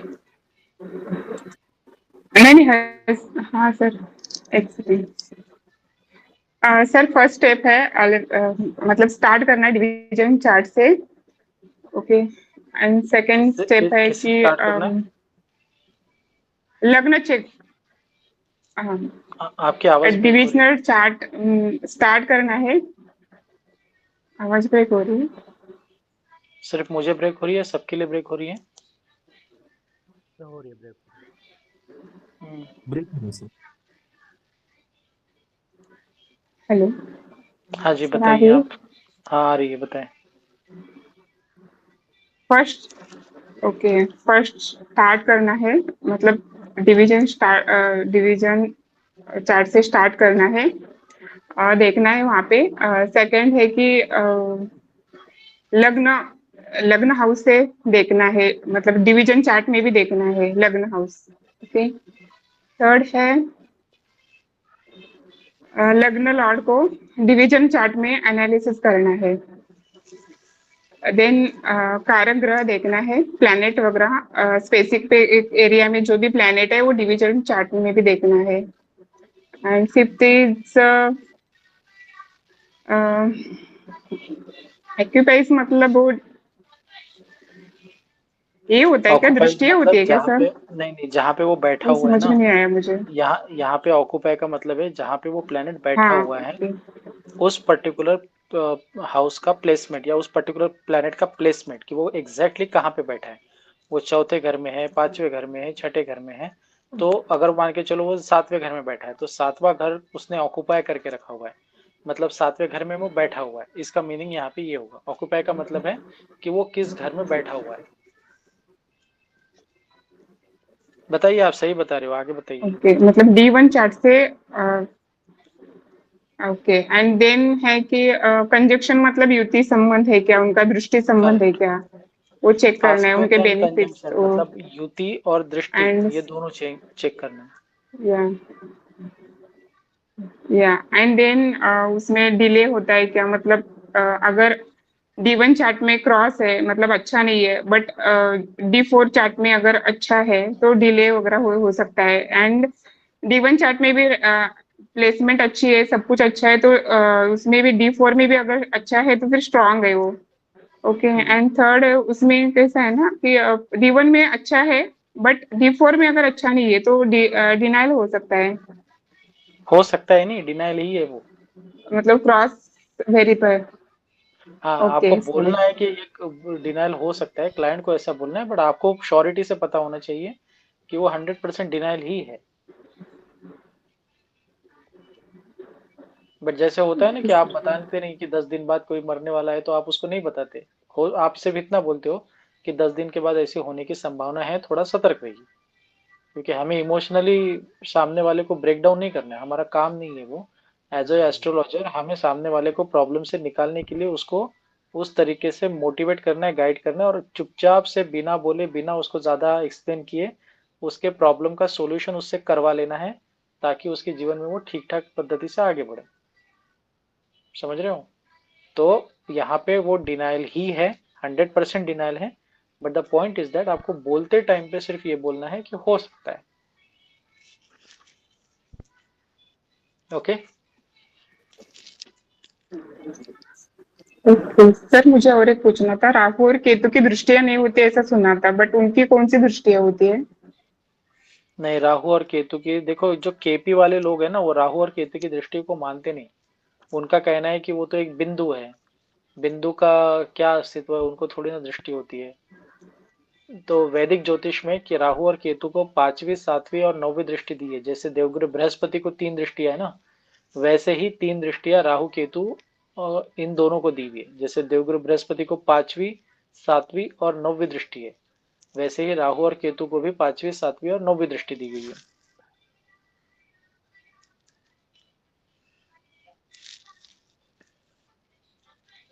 आप जैमिनी सूत्रम में जाओगे तो जैमिनी सूत्रम में आपको ये जो 3 दृष्टियां है, इसके अलावा भी दृष्टियां है, ढाई मतलब 2.5 वाली दृष्टि, 7वीं दृष्टि, 9वीं दृष्टि, 11वीं दृष्टि, इस तरीके की दृष्टि है। शनि से ज्यादा ऊपर की दृष्टियां नहीं है। 10वें घर से शनि 10वीं दृष्टि तक देखता है, 3, 7, 10। बट बाकी आपको इसमें भी मतलब अलग अलग जो ब्रांचेस है एस्ट्रोलॉजी की, वहां पे अलग अलग टर्म्स आपको देखने को मिलेगी। लेकिन वैदिक में हमें कंसिडर करना होता है 3 दृष्टियां होती है, और वही आपको कंसिडर करना है 90% केसेस में। अभी मैंने कुछ दिनों पहले एक वीडियो देखा था इंस्टाग्राम पे, उसमें वो महाशय बोल रहे थे कि प्लेनेट जो होते हैं वो 9 नहीं 12 होते हैं, और मैं 12 प्लेनेट के बेसिस पे जो एस्ट्रोलॉजी है वो उसका इन्वेंशन किया हूँ, और वो मैं आपको पढ़ाऊंगा। तो क्या मजाक है यार। मतलब वो महर्षि पराशर जो थे वो देख रहे होंगे तो वो क्या बोलेंगे कि मैं कौन हूँ, मैं क्या हूँ, मैं ऐसा ही हूँ। अब क्या बोलना, बताने का मतलब, जो ऑथेंटिकेट सोर्सेस है, जैसे बृहद पराशरी होरा शास्त्र जो है, ये ऑथेंटिकेट सोर्स है। इसके अंदर जो चीजें दी गई है पहले उसको अच्छे से समझना हमारा कर्तव्य है, बाद में फिर हम बाकी की चीजें देखेंगे। और मैं जो आपको ये चीजें बता रहा हूँ ना, ये सारा का सारा पहर बीपीएचएस के बेसिस पे ही है, बृहद पराशरी होरा शास्त्र के बेसिस पे है। अगर आप उस बुक को पढ़ेंगे जो कि संस्कृत में है, बाद में उसमें ट्रांसलेशन है, तो आपको धीरे धीरे समझ में आएगा कि मैंने हर वो चीज उसकी यहाँ पे रिकवर की, उसकी कवर अप की है। ओके? तो इन्होंने जो बताया सही था प्रोक्षित, समृद्ध, नितिन जी, या हाँ कहीं पे गलती हुई थी? D1 से थोड़ा स्टार्ट सा करना था। एक्सटेंड वाला नहीं था, बाकी सब डिवीजन कहा था, D1 से स्टार्ट करना है। हाँ। बट वो उन्होंने डिविजनल चार्ट वहां पे यूज कर लिया। She was confuse actually, but उनका जो था वो वही था, क्योंकि बाकी की दूसरी और तीसरी स्टेप उन्होंने करेक्ट बोली थी। ठीक है, यहाँ तक समझ में आ गया? अनीता जी, आपका तो आंसर आया ही नहीं, आपका नेट खराब है।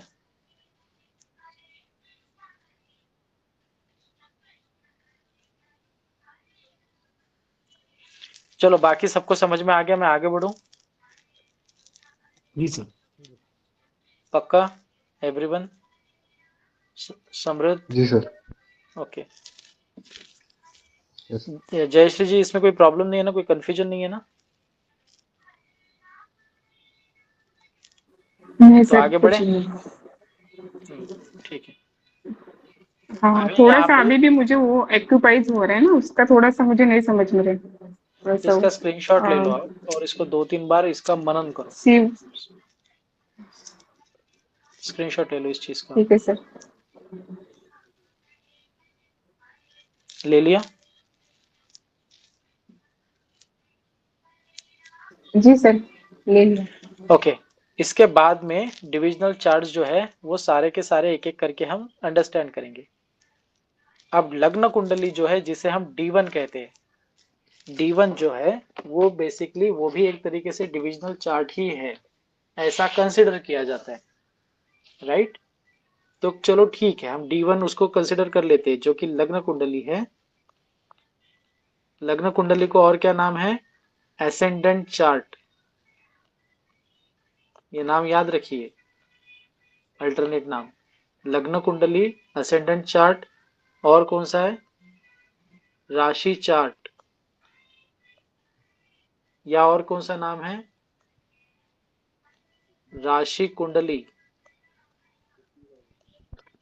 ये सारे जो 4 नाम हैं, जो आपको अलग अलग नाम दिख रहे हैं, वो सिर्फ एक ही चीज के। कौन सी चीज है वो? D1 चार्ट, लग्न कुंडली, राइट। कुछ लोग आपको ये वर्ड यूज करते हुए दिखेंगे, स्पेशली साउथ इंडियन जो है ना, ये आपको राशि चार्ट या राशि कुंडली ये वर्ड यूज करते हुए दिखेंगे। नॉर्थ साइड में जो है वो एसेंडेंट चार्ट बोलते हैं। मिडल में इंडिया में इसको लग्न चार्ट कहते हैं। हमारे मराठी में लग्न का मतलब होता है मैरिज। तो शुरू में मैं जब भी बोलता था कि ये लग्न कुंडली आपकी ऐसी है, तो लोग सोचते थे कि मैं मैरिज की कुंडली की बात कर रहा हूँ। तो ऐसा कंफ्यूज नहीं होना है, इसको अच्छे से समझिए। D1 चार्ट को लग्न चार्ट भी कहा जाता है। D1 चार्ट को एसेंडेंट चार्ट भी कहा जाता है, राशि चार्ट भी कहा जाता है, राशि कुंडली भी कहा जाती है। ओके। D1 चार्ट एग्जैक्टली क्या शो करता है, कौन से इसके सिग्निफिकेंस है? सबसे पहले अगर देखें तो ये बर्थ चार्ट का सबसे बेसिक, मतलब बर्थ चार्ट का जो कुंडली का जो सबसे कुंडली के अंदर बहुत सारी चीजें होती है। जब आप अपनी कुंडली बनाते हो ना, सॉफ्टवेयर में अपनी date of birth, time of birth and place of birth, ये सारी चीजें फिल करते हो, तो जो कुंडली कैलकुलेट होके आती है, या जो कुंडली का एक होता है कि आवादा, या फिर एक होता है ना हॉरिजॉन, उसके अंदर बहुत सारी चीजें।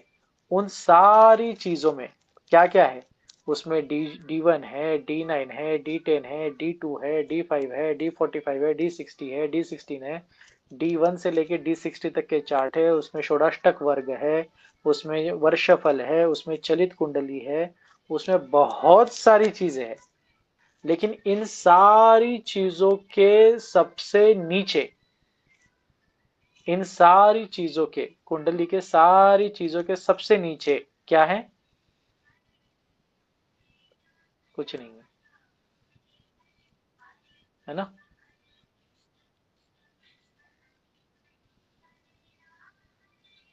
अरे कुछ तो बोलो तो पता नहीं सर। जी। आपने बोला पता नहीं है। सर यही है जो मतलब अपना लगन चार्ट है, डेट ऑफ बर्थ है। अरे भाई, कुछ खा पी के बैठे हो गया? इन सारे चार्ट के, मतलब सारे नंबर के बेस में जो है वो है डिविजनल चार्ट, मतलब D1 चार्ट, लग्न चार्ट। अच्छा सर, ठीक है, डिवीजन चार्ट। हाँ, नहीं मुझे सर यहाँ आपने पे उसने मुझे लगा सर आपने उससे डिवीजन चार्ट को भी कंसीडर कर लिया, इसलिए मैंने बोला कुछ नहीं।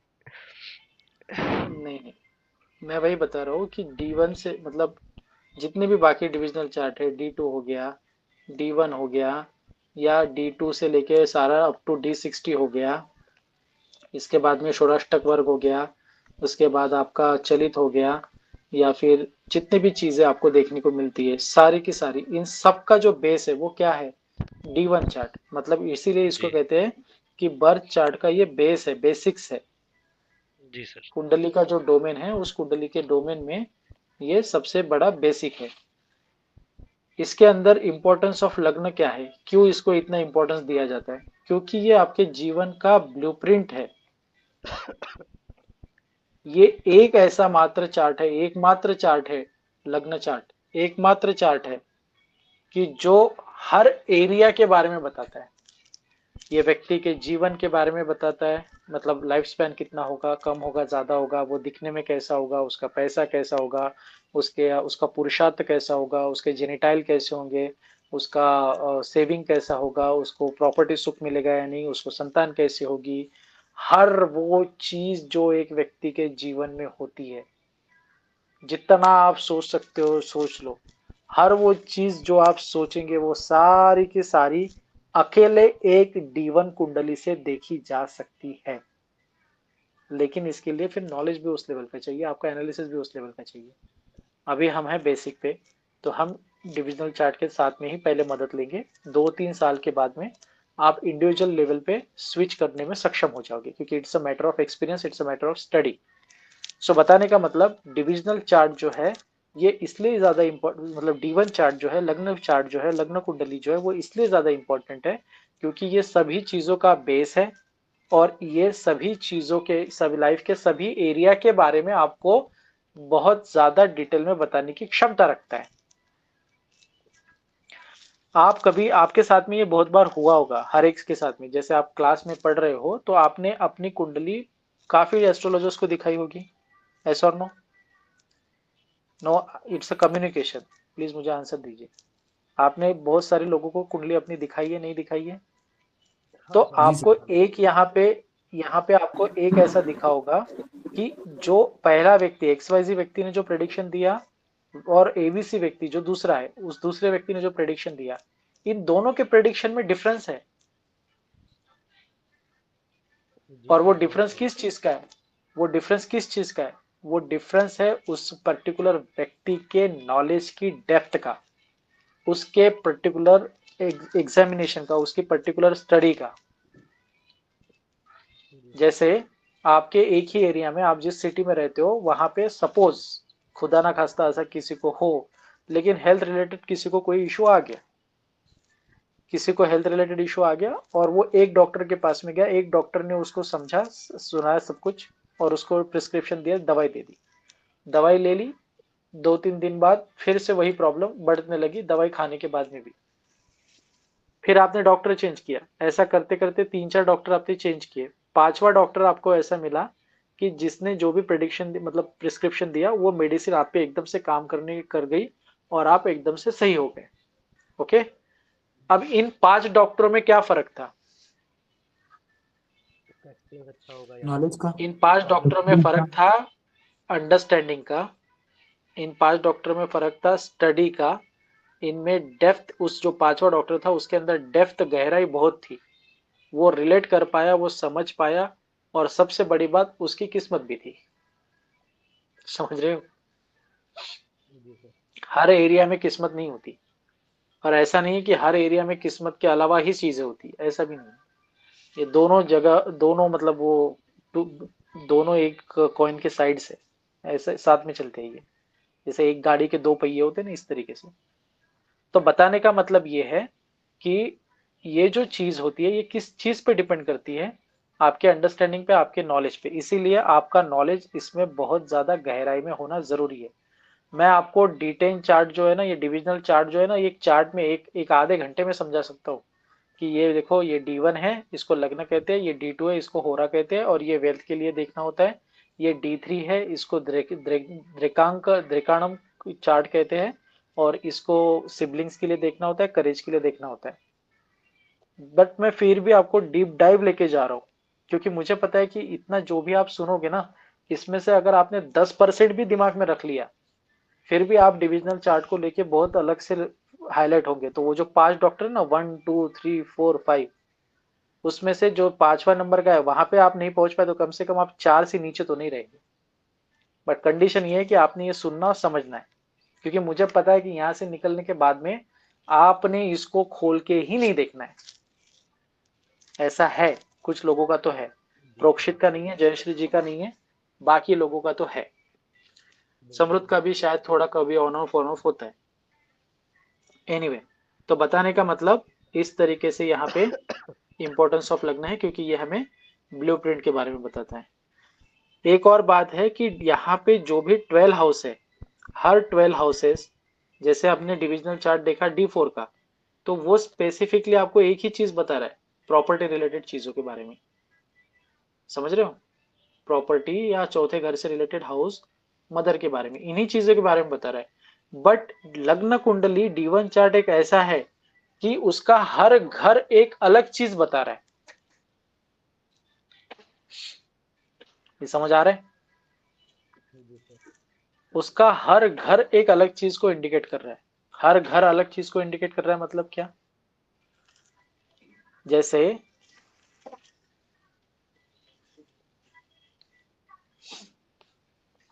ये आप स्वयं हो, ये आपका पैसा है, ये आपका पराक्रम है, ये आपकी माता है, ये आपका प्रॉपर्टी है, ये आपकी बुद्धि है, ये आपके शत्रु है, ये आपकी पति और पत्नी है, ये आपके ससुराल पक्ष के लोग या जीवन मृत्यु है।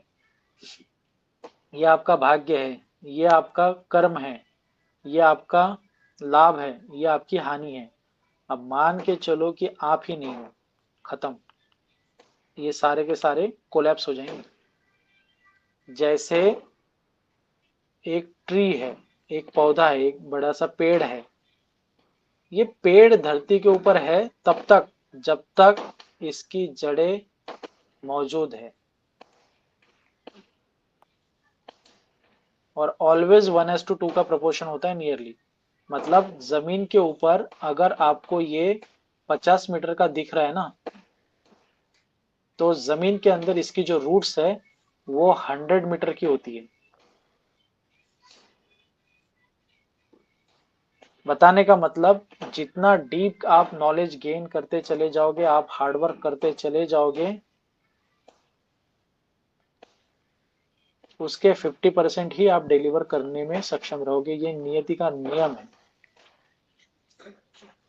अगर आपको 100% डिलीवर करना है, आप 200% बनाना शुरू कीजिए। अगर आपको 200% देना है, आप प्लीज 400%, एक्चुअली एटलीस्ट उस एरिया में तो भी जहां पे आपको नॉलेज लेके चीजें करनी है। कुछ लोग होते हैं जो बाय बर्थ ही उनके साथ में वो लकी आ जाता है, वो विद्या आ जाती है, वो एक अलग स्टोरी है। बट नॉर्मल लेवल पे अगर हमें शुरू करना है तो ऐसे ही करना होगा। कहाँ गया ये? तो उनका ओके, फिफ्थ हाउस अच्छा होता है, मेधा अच्छी है। वो बात की बात है किसका क्या होता है, क्योंकि उसके लिए कोई एक हाउस नहीं रिस्पॉन्सिबल होता, नहीं जी, उसके लिए मल्टीपल चीजें होती है। मतलब एक चीज को मल्टीपल हाउसेस या मल्टीपल चीजें इंडिकेट करती है, या एक इवेंट को मल्टीपल प्लैनेट ट्रिगर करते हैं। जैसे मान के चलो 7वें घर में शुक्र और शनि शादी के लिए रिस्पॉन्सिबल होते हैं, क्योंकि 7वें घर के वो कारक हैं। लेकिन कुछ कुछ केसेस में राहु या केतु, केतु का क्या लेना देना, केतु तो डिटेचमेंट का प्लैनेट है, केतु भी शादी करवाता है, केतु पैसा भी देता है। ओके, सो ऐसा कहना गलत होगा कि स्पेसिफिकली इसी कंडीशन की वजह से ऐसा होगा। हाँ, मैक्सिमम कंडीशन में वो होगा, लेकिन बाकी प्लैनेट्स को भी आपको अंडरस्टैंड करना है उस पर्टिकुलर कंटेक्स्ट में। देन प्लैनेट की स्ट्रेंथ, डिग्निटी एंड एस्पेक्ट, ये तो हमने देखा ही था, राइट? ये तो सबको पता ही है कि जो भी कुंडली में प्लैनेट्स है उनकी स्ट्रेंथ कितनी है, उनकी डिग्निटी कितनी है, एस्पेक्ट कितना है, ये भी हमें वहां से पता चलता है। वाई डिविजनल चार्ट नीडेड, ये तो मैंने आपको सबसे शुरू में बता दिया था, राइट? और इसमें से भी पर्टिकुलर D1 चार्ट क्यों नीडेड है, ये हमने स्टार्टिंग में डिस्कस किया। होप इसमें किसी को कोई डाउट नहीं है। यस और नो? तो नहीं डाउट नहीं है। नहीं सर डाउट। आगे बढ़े, क्या टाइम हुआ? ओके, 10:30। कितने बजे स्टार्ट किया था हमने आज? 9:10 से 9:15 के आसपास, 1 घंटा 20 मिनट हो चुका पूरा। अच्छा, आगे बढ़ना है ना? जी सर। Yes sir. बिल्कुल बिल्कुल sir. Okay, so next chart है, नेक्स्ट डिविजनल चार्ट है D2। D2 का नाम क्या है? जैसे लग्न चार्ट के बारे में हमने डिस्कस किया था कि लग्न चार्ट मतलब D1 चार्ट जो है वो लग्न चार्ट भी है, एसेंडेंट चार्ट भी है, लग्न कुंडली भी है। इस तरीके से मल्टीपल नेम हमने देखे थे। वैसे D2 के लिए नाम कौन सा है? होरा। होरा चार्ट। होरा चार्ट स्पेसिफिकली किस चीज को दिखाता है? अगेन, जैसे कुंडली का एक हाउस है वो मल्टीपल चीजों को दिखाता है, वैसे ही डिविजनल चार्ट भी आपको मल्टीपल चीजों के बारे में अवेयरनेस देता है। लेकिन एक ऐसी चीज है जो प्रोमिनेंटली उसको देनी ही देनी है, मतलब उसको शो करनी ही करनी है।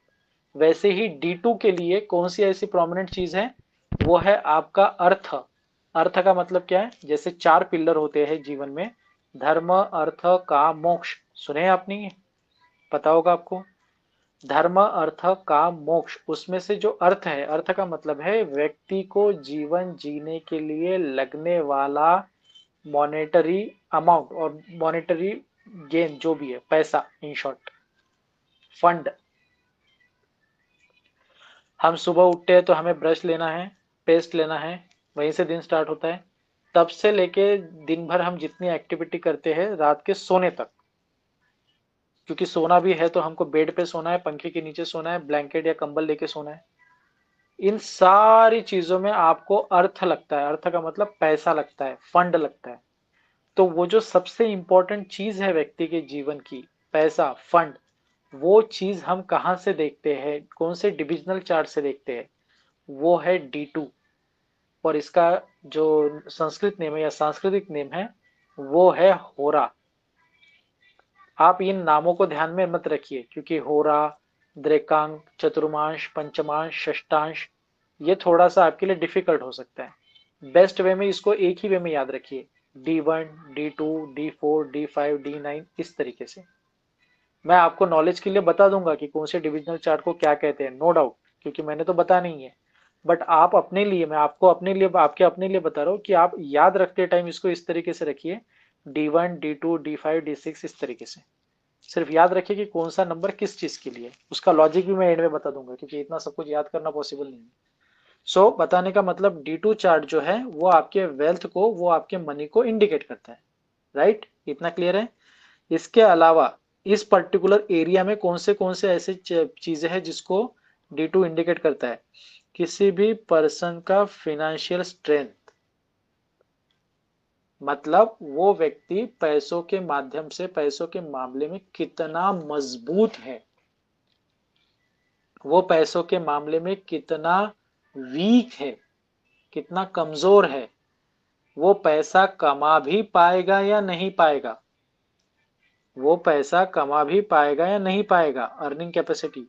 जब भी बच्चा पैदा हो जाता है किसी के घर में तो बड़े माता पिता एक्साइटेड होते हैं कि ये जीवन में क्या करेगा, जैसे पता नहीं क्या उनको लगता है, उनके एक्सपेक्टेशंस के अकॉर्डिंग उनको लगता है कि घर के अंदर छत्रपति आ गया, छत्रपति आ गया, ऐसा लगता है उनको कि अब ये पूरा साम्राज्य बनाएगा, स्वराज्य खड़ा करेगा, ये करेगा, वो करेगा, हर वो चीज जो हमने नहीं की वो।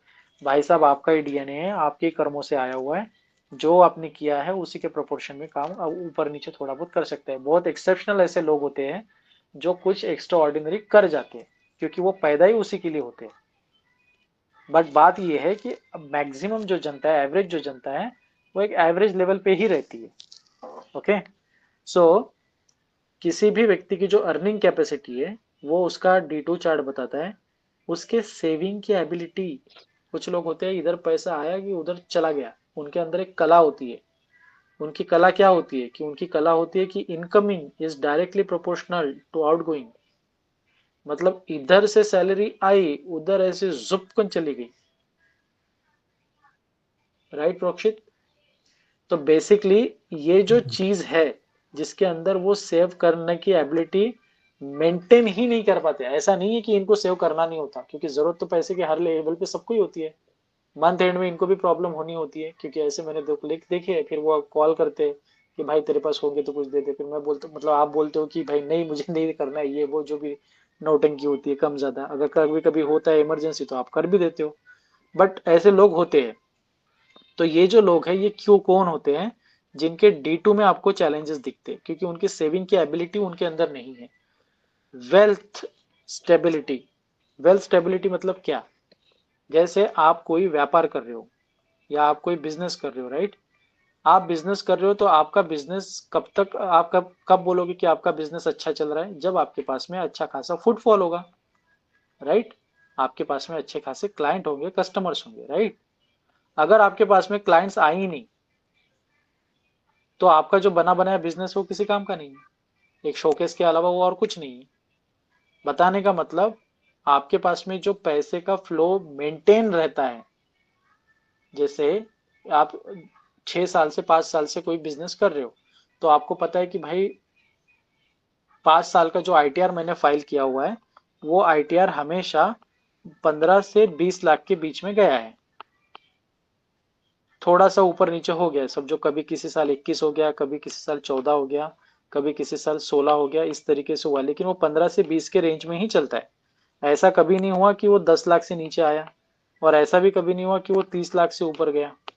वो एक स्पेसिफिक रेंज में ही खेल रहा है। ये जो स्पेसिफिक रेंज है ना उस व्यक्ति के पैसों की, उसके पास में पैसा आने की, वो पैसे की स्टेबिलिटी को इसकी रिप्रेजेंट करता है कि उतना पैसा उसको जीवन में मिलना ही मिलना है। ये समझ आया क्या पोर्शन? जी सर। जी सर। वैसे ही आपके जीवन का overall money flow by dividing each sign into sun and moon हो रहा। ये क्या लिखती है? ओवरऑल मनी फ्लो तक तो ये ठीक था, ये क्या है? ये बाय मिस्टेक आया है, ठीक है, इसको इग्नोर करो। सन एंड मून के मतलब सूर्य और चंद्रमा के बेसिस पे इसको एनालाइज करते हैं, जो हम आगे देखेंगे। बट यहाँ पे आप ये देखिए कि D2 चार्ट जो है वो फिनांसेस के बारे में आपको ज्यादा बताता है। फिनांसेस में भी कौन सी चीज है कि किसी भी व्यक्ति की फाइनेंशियल स्ट्रेंथ एंड वीकनेस, उसकी अर्निंग कैपेसिटी, उसकी सेविंग एबिलिटी, उसकी वेल्थ स्टेबिलिटी एंड उसके जीवन के ओवरऑल मनी फ्लो को, इसमें कोई भी अलग चीज हमने डिस्कस नहीं की। इसमें हमने मनी से रिलेटेड ही डिफरेंट डिफरेंट जो चीजें हैं वही मैंने आपको डेप्थ में समझाने की कोशिश की। समझ रहे हैं आप? जी सर। जी सर। नाउ अब इसमें आगे बढ़ते हैं। होरा चार्ट किसी ने देखा है? अभी के अभी अपनी अपनी कुंडली ओपन करें। जी सर, वो दो ही है उसमें सब करेक्ट, planets बेटा। बट लेट ऑल मतलब बाकियों को भी ओपन करने दो, देखने दो, इन्होंने जिन्होंने देखा नहीं होगा। इसीलिए मैंने आपको बोला था 2-3 दिन पहले कि आप प्लीज लैपटॉप से कनेक्ट करो, यही रीजन था। तो उसमें कुछ लोगों ने बोला था कि दे विल मैनेज, नो करो manage, open your own horoscope.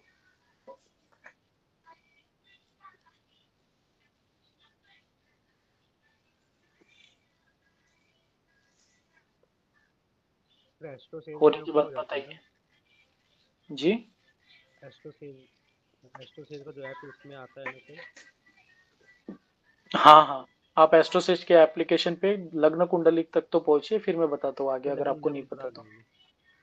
तो लग्न में स्क्रॉल करके नीचे जाओ, आपको प्लेनेट दिखेंगे, प्लेनेट के नीचे आपको लिखा होगा षोडाष्टक वर्ग, ट्रांजिट, इस तरीके का हाँ बहुत कुछ बस लिखा वही होगा। सब लिखा है। षोडाष्टक वर्ग पे क्लिक करो। जी सर। दशा षोडाष्टक परम पर वर्ग वहां पे देखो, सिर्फ इधर उधर कहीं नहीं जाना हो रहा, ठीक आ नीतीश रहा जी, सिर्फ D2 पे अपना फोकस, D2 अभी। है। Okay sir. D2 ओपन कीजिए। जी अब D2 ओपन हो गया आपका। जी सर। अब बताइए क्या लिखा हुआ है? सर दो सेक्शन बना हुआ है। एक सेक्शन में लिखा हुआ है केतु, राहु, सूर्य, चंद्र, मंगल, शुक्र और 5 नंबर है। ये है आपका, राइट? जी, और 5 नंबर लिखा हुआ है शायद। ठीक है, और और नीचे इसके नीचे? नीचे है गुरु, बुध, शनि, 4 नंबर लिखा हुआ है। बाकी ये नेप्टून, यूरोप, ये दूसरे वाले होते हम्म,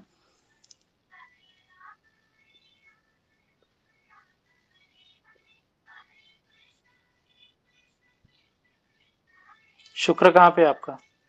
4 में या 5 में? हैं। सर ऊपर है शुक्र, 5 में। ठीक है, तो इस तरीके से है। ये समझ में आ गया जो मैंने लिखा? लेट मी राइट फिर से। केतु, राहु, सन, मून, मार्स, वीनस, देन 2 4 6 हो गए। मैं हैंडराइटिंग सुधारने की कोशिश कर रहा हूँ, ठीक है, please appreciate me. Guru Budh Shukra,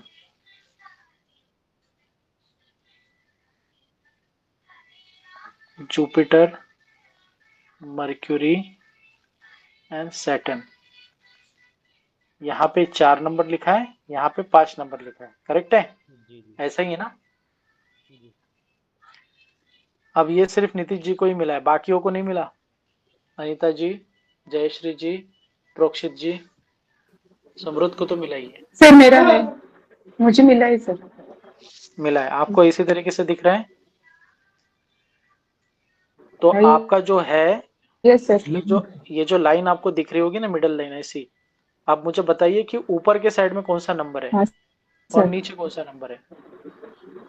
4 number है। फोर ऊपर नंबर है 4 नंबर। और ऊपर है मर्क्यूरी यानी सन। नहीं नहीं नहीं नहीं, पहले नंबर हाँ, बताइए जी, ऊपर 4 है या 5 है? 4 4 4। और नीचे कौन सा नंबर है? 5। करेक्ट। अब प्लैनेट बताइए कि 4 नंबर पे कौन से प्लैनेट है, आराम आराम से बताइए। बुध एंड सूर्य।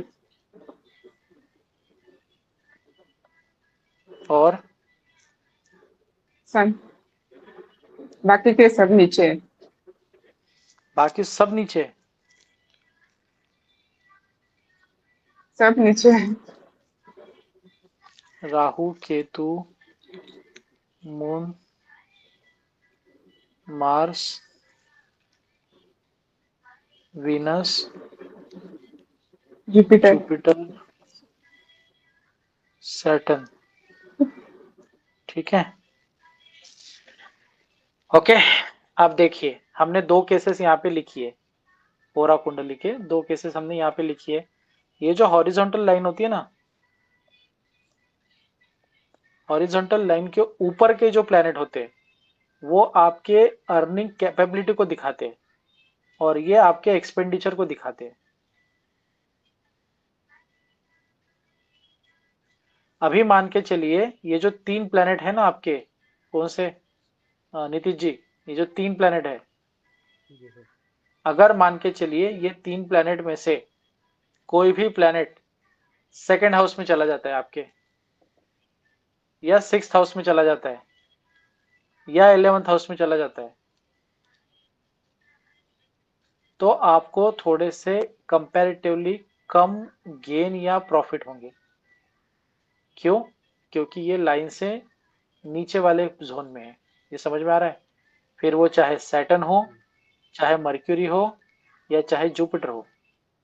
इसीलिए सेकेंड हाउस में भी अगर आपका जुपिटर होगा तो पैसों से रिलेटेड वो चैलेंजेस देगा।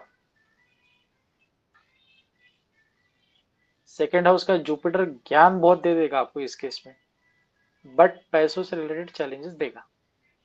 ये समझ में आ रहा है जो मैं समझा रहा हूँ? बहुत अच्छे से समझो। जी सर। अब ये जो प्लैनेट है ये आपके खर्चे को दिखाते हैं, एक्सपेंडिचर को दिखा रहे हैं, और ये जो है ये आपके अर्निंग कैपेसिटी को दिखा रहे हैं। हमने लास्ट टाइम डिस्कस किया था कि पैसे देने वाले हाउसेस कौन से, 2, 6, 11, करेक्ट। अब जब भी आपकी कुंडली में 2, 6, 11 में से इन 6 प्लैनेट में से कोई भी प्लैनेट आएगा, उस पर्टिकुलर पीरियड में आपको पैसा मिलेगा। अगर सेकेंड हाउस में आए तो आपकी सेविंग ठीक ठाक आपको नोटिस होगी, नोटिसेबल होगी। अगर 6th हाउस में आए तो आपके सर्विस के थ्रू आपको पैसा मिलेगा, और 11th हाउस तो आपको पता है वो गेन का होता है, गेन के द्वारा दिखेगा। लेकिन ये कौन से किस केस में अप्लीकेबल है? इन प्लैनेट के केस में। जी सर। सर ये चलित में आपके देखेगा पास, ना, चलित में। अरे नहीं, हाँ मतलब चलित में बेसिकली आप D1 में ही देखिए ये सारी चीजें पहले इनिशियली, ठीक ठीक सर। और बाद में फिर आप ये देखिए कि चलित में वो कहाँ पे मूव हो रहा है क्या, क्योंकि D1 में और चलित में जहां पे भी रहेगा वो दोनों हाउसेस का फल आपको कंसिडरेशन में लेना है। जब हम चलित पढ़ेंगे तो मैं आपको बताऊंगा कि इन डिटेल की चलित और D1 को कैसे कोरिलेट करते हैं, जी जी बट आप इसको मेजरली D1 में कंसिडर कीजिए फिलहाल में। ओके। अब ये जयश्री, आप जयश्री जी आपका देखिए यहाँ पे, ये है आपकी अर्निंग कैपेसिटी,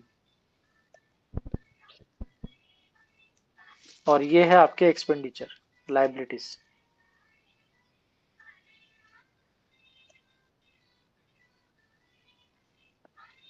समझ रहे हो? मुझे इसमें ज्यादा बोलने की जरूरत नहीं है। ये समझ में आ गया जो मैंने समझाया? प्रोक्षित, समृद्ध, अनीता जी? जी सर। जी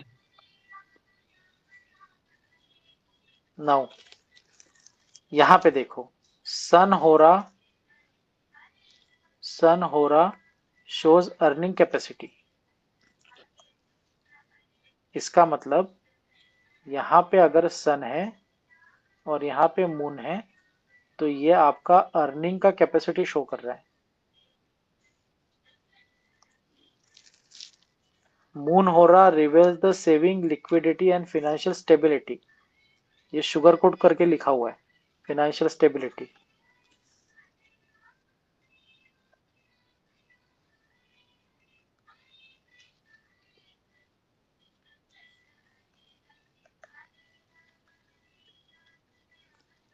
then malefic cause income instability and sudden losses.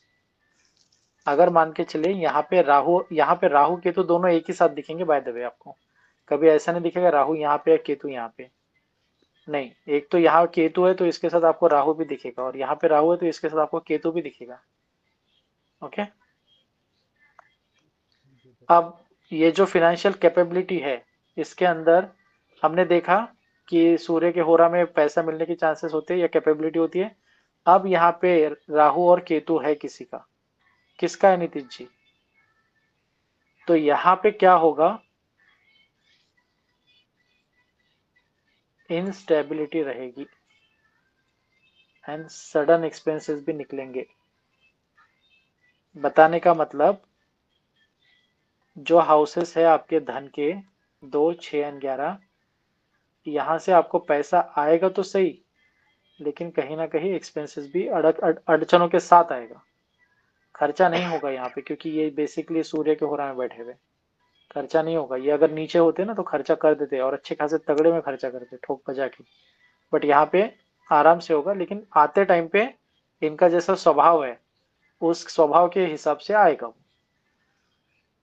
Venus क्या है? Venus strengthen the comfort, luxury and money flow. अब यहाँ पे आपका वीनस है तो आप जो भी पैसा आएगा ना उसका मैक्सिमम आपका यही रहेगा कि लग्जरी और कंफर्ट को स्ट्रांग बनाते जाए, उसमें इंप्रूवमेंट लाए। जुपिटर अगर आपका है, जुपिटर उसमें क्या इंडिकेट करता है? ग्रोथ, एक्सपांशन को इंडिकेट करता है। अगर ये जुपिटर आपको यहाँ की जगह यहां मिल जाता तो कुछ अलग ही सिचुएशन होती। ये समझ में आ रहा है जी? जी सर, मजा ही मजा है। हाउ टू एनालाइज D2, ये समझा रहा हूं मैं आपको यहाँ पे। ये नहीं समझ में आ रहा है तो समृद्ध पूछो आप मुझे। सर वो 2, 6, 11 उन हाउसेस में बैठा है तो एक्सपेंडिचर ज्यादा हो गया ना। This is the second house, this is the 6th house, this is the 11th house of D1 chart. Here we are analyzing D2 chart. D2 chart के अंदर आपको ऐसे दो ही कॉलम दिखते हैं। सपोज यहाँ पे आपको केतु दिखा, राहु दिखा, जुपिटर दिखा, सपोज सैटर्न दिखा। Now these planet are indicating your earning capability, और यहाँ पे ये है आपके एक्सपेंसेस। ओके, यहाँ पे आपको चंद्र दिखा, बुध दिखा। Now what is the meaning of this, कि जब भी ये 2, 6, 11 है, ये जो हाउसेस है ना प्रोक्षित D1 के, सॉरी समृद्ध D1 के, अब ये अर्निंग कैपेसिटी वाले प्लेनेट है, राइट? Jupiter and Saturn. जब भी इस व्यक्ति के कुंडली में जुपिटर एंड सैटर्न 2, 6 या 11 से गोचर करेंगे, he may get a financial growth, he may get a good amount of saving, and he may get a good amount of services और और सर्विस में जो एक्सपांशन मतलब प्रमोशन आता है ना, क्योंकि प्रमोशन आएगा तभी तो आपको बढ़ेगा ना पैसा, वो यहाँ पे दिखता है। कब? जब यहाँ पे पंचम से मतलब अर्निंग वाले हाउस में, अर्निंग वाले कॉलम के प्लैनेट इन 3 हाउसेस से गोचर करेंगे। और हमने एक्सपेंसेस के हाउसेस कौन से देखे थे?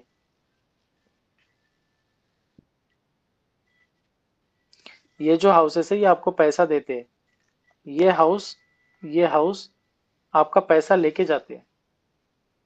अगर मान के चलो आपका चंद्र बुध है, ये जो है यहाँ पे या यहाँ पे कहीं पे भी गोचर करेगा तो उस पीरियड में आपका धन जाने का योग बनेगा, इर्रेस्पेक्टिव ऑफ D1 किस चीज का है उसको साइड में रखो अभी फिलहाल में। ये समझ में आया या नहीं? जी सर आया। आगे बढ़े। जयश्री जी समझ में आई है? हाँ सर, मुझे वही पूछना है कि देखो वो जो पहले कुंडली दिखाई थी ना, वो उनका नाम पता नहीं मुझे क्या है, तो उनके इसमें 5 ऊपर था, नीचे नहीं, 5 ऊपर था, नीचे 4 था, और मेरे इसमें अलग था, मेरा 4 ऊपर था, नीचे 5, तो ये ऐसा क्यों? वो नहीं हाँ, समझ में आया।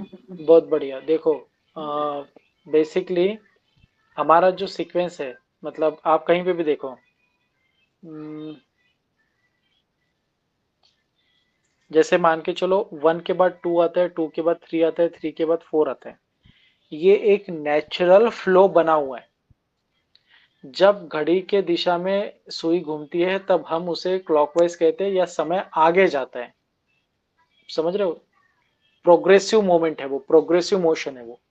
मतलब जैसे रिवर्स इरिवर्सिबल प्रोसेस होती है। जैसे आपने बीज बो दिया कहीं पे जमीन के अंदर, उसको थोड़ा पानी डाला, उसका एक छोटा सा पौधा बना, बाद में धीरे धीरे वो बड़ा वृक्ष बना, बाद में उसको फल लगे। अब क्या ये ऐसा हो सकता है कि कुछ समय के बाद में वो वापस छोटा छोटा छोटा छोटा होके फिर से वो जमीन के अंदर उसी अवस्था में चला जाए, बीज अवस्था में? नहीं ना, ये इरिवर्सिबल प्रोसेस है। या फिर दूसरा एग्जांपल ले लो कि जैसे कोई बच्चा जन्म लेता है, ओके, जन्म के टाइम पे उसका जो शरीर होता है, वैसे समय के साथ में आगे बढ़ते बढ़ते बढ़ते बढ़ते उसका शरीर अलग होता है। वो व्यक्ति वही होता है, उसकी आत्मा मन बुद्धि वही होता है, लेकिन उसका शरीर अलग अलग होता है। जैसे बच्चे का शरीर अलग होता है, टीनेजर का अलग टाइप का होता है, मिडिल एज का अलग होता है, और वृद्ध अवस्था में अलग होता है। समझ रहे हो ये बात? बताने का मतलब, नियति का नियम है कि सिर्फ चीजें आगे बढ़ती जाएगी, काल हमेशा चलता चला जाएगा। हम कहते हैं ना, काल किसी के लिए नहीं रुकता, वक्त किसी के लिए नहीं रुकता। वक्त एक बार चला गया तो आप उसको वापस नहीं आएगा। जो आता है वो चला जाता है, वक्त, टाइम, काल, ये कहते हैं हम। वैसे ही चीजें हमेशा आगे बढ़नी होती है। 1 के बाद 2, 2 के बाद 3, 3 के बाद 4, 4 के बाद 5, 5 के बाद 6, 6 के बाद 7, आगे बढ़ रही है। लेकिन अगर कहीं पे ये आगे से पीछे हो रहा है, ओके, कहीं पे ये आगे से अगर पीछे हो रहा है, तो फिर थोड़ी सी गड़बड़ होती है। सर स्क्रीन नहीं दिख रहा है इधर मेरे को। सबके लिए यही प्रॉब्लम है? जी सर। किस बाकियों को भी नहीं दिख रही है? हाँ जी, नहीं दिख रही है। दिख रही है, नहीं दिख रही है? अनीता जी, आपको दिख रही है ना? नहीं दिख रही सर। नहीं दिख दिख रहा। रही है सर। मतलब इंटरनेट का प्रॉब्लम है, क्योंकि अनीता जी को दिख रही है, नीतीश जी को नहीं। समृद्ध? सर मुझे दिख रही है स्क्रीन सर। अटका हुआ है, स्टक। ये जो मैं लिख रहा हूँ ये भी नहीं दिख रहा है हाँ अभी? सर, सर ये दिख लिखा रहा हुआ है, दिख रहा। अभी दिख दिख रहा रहा है है सर, सर। दिख तो रहा मैं है कुछ सर। लिख ही नहीं रहा था ना, मैं ठीक है सिर्फ सर, समझा रहा था। ठीक हम लगा सर एग्जाम्पल ड्रॉ करके समझाते हैं ना, तो हमको लगा कि शायद। नहीं, ये मैं अभी दुनिया कैसे ड्रॉ करूँ ना यहाँ पे। छोड़ो। तो बताने का मतलब ये है कि चीजें हमेशा आगे की मोशन में जानी है, पीछे नहीं जानी है। कालानुरूप होनी है। कालानुरूप इस शब्द का मतलब क्या है? कि काल के अकॉर्डिंग वो आगे आगे जानी, वो इरिवर्सिबल प्रोसेस नहीं होती। अब जब हम बोलते हैं 1 1 2 3 4, ठीक है, लेकिन अगर ये पीछे आ रही है तो फिर ये एक्सपेंसेस को शो कर रही है। अब जैसे आपकी केस में आपने पूछा कि यहाँ पे 4 है और यहाँ पे 5 है, आपके एक्सपेंसेस ज्यादा है madam as compare to earning. Simple. और मान के चलो किसी का 5 नंबर ऊपर है एकदम और राइट है। 4 नंबर नीचे है, मतलब उसका अर्निंग कैपेसिटी जो है वो ज्यादा है एज कंपेयर टू एक्सपेंसेस। बस इतना ही इसका फर्क है। और ये 4 ऊपर नीचे क्यों है, इसके लिए मैंने आपको बताया। इसके लिए कालानुरूप, ये जो एक चीज है उसको समझिए आप, उसके बेसिस पे आपको समझ में आएगा। ठीक है, ये समझ आया इतना जो भी पढ़ाया?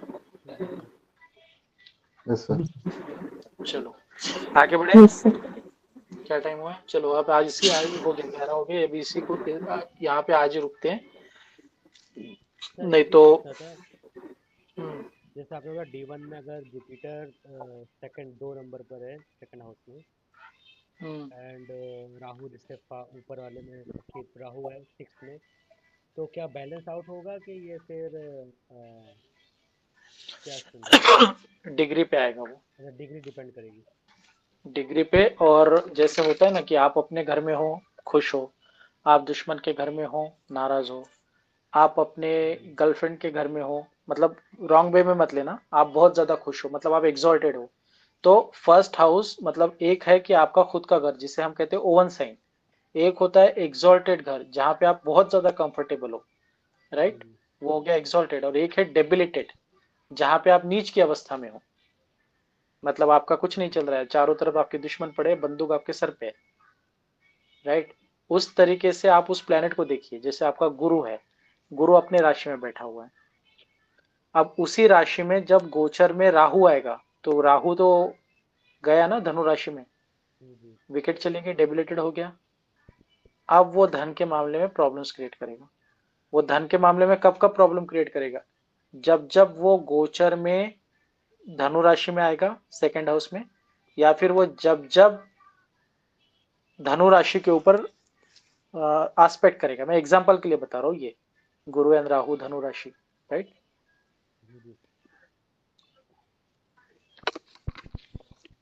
और किसी को कोई क्वेश्चन है जितना हमने पढ़ा है उसके ऊपर?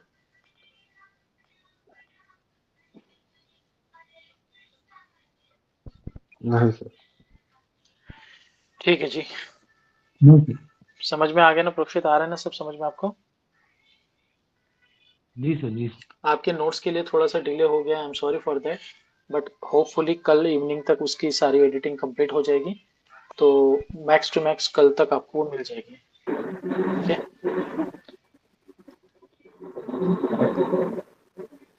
ठीक है जी, कल मिलते हैं 9 ओ क्लॉक टाइम पे आ जाइएगा हर कोई। हरे कृष्ण, शुभ रात्रि।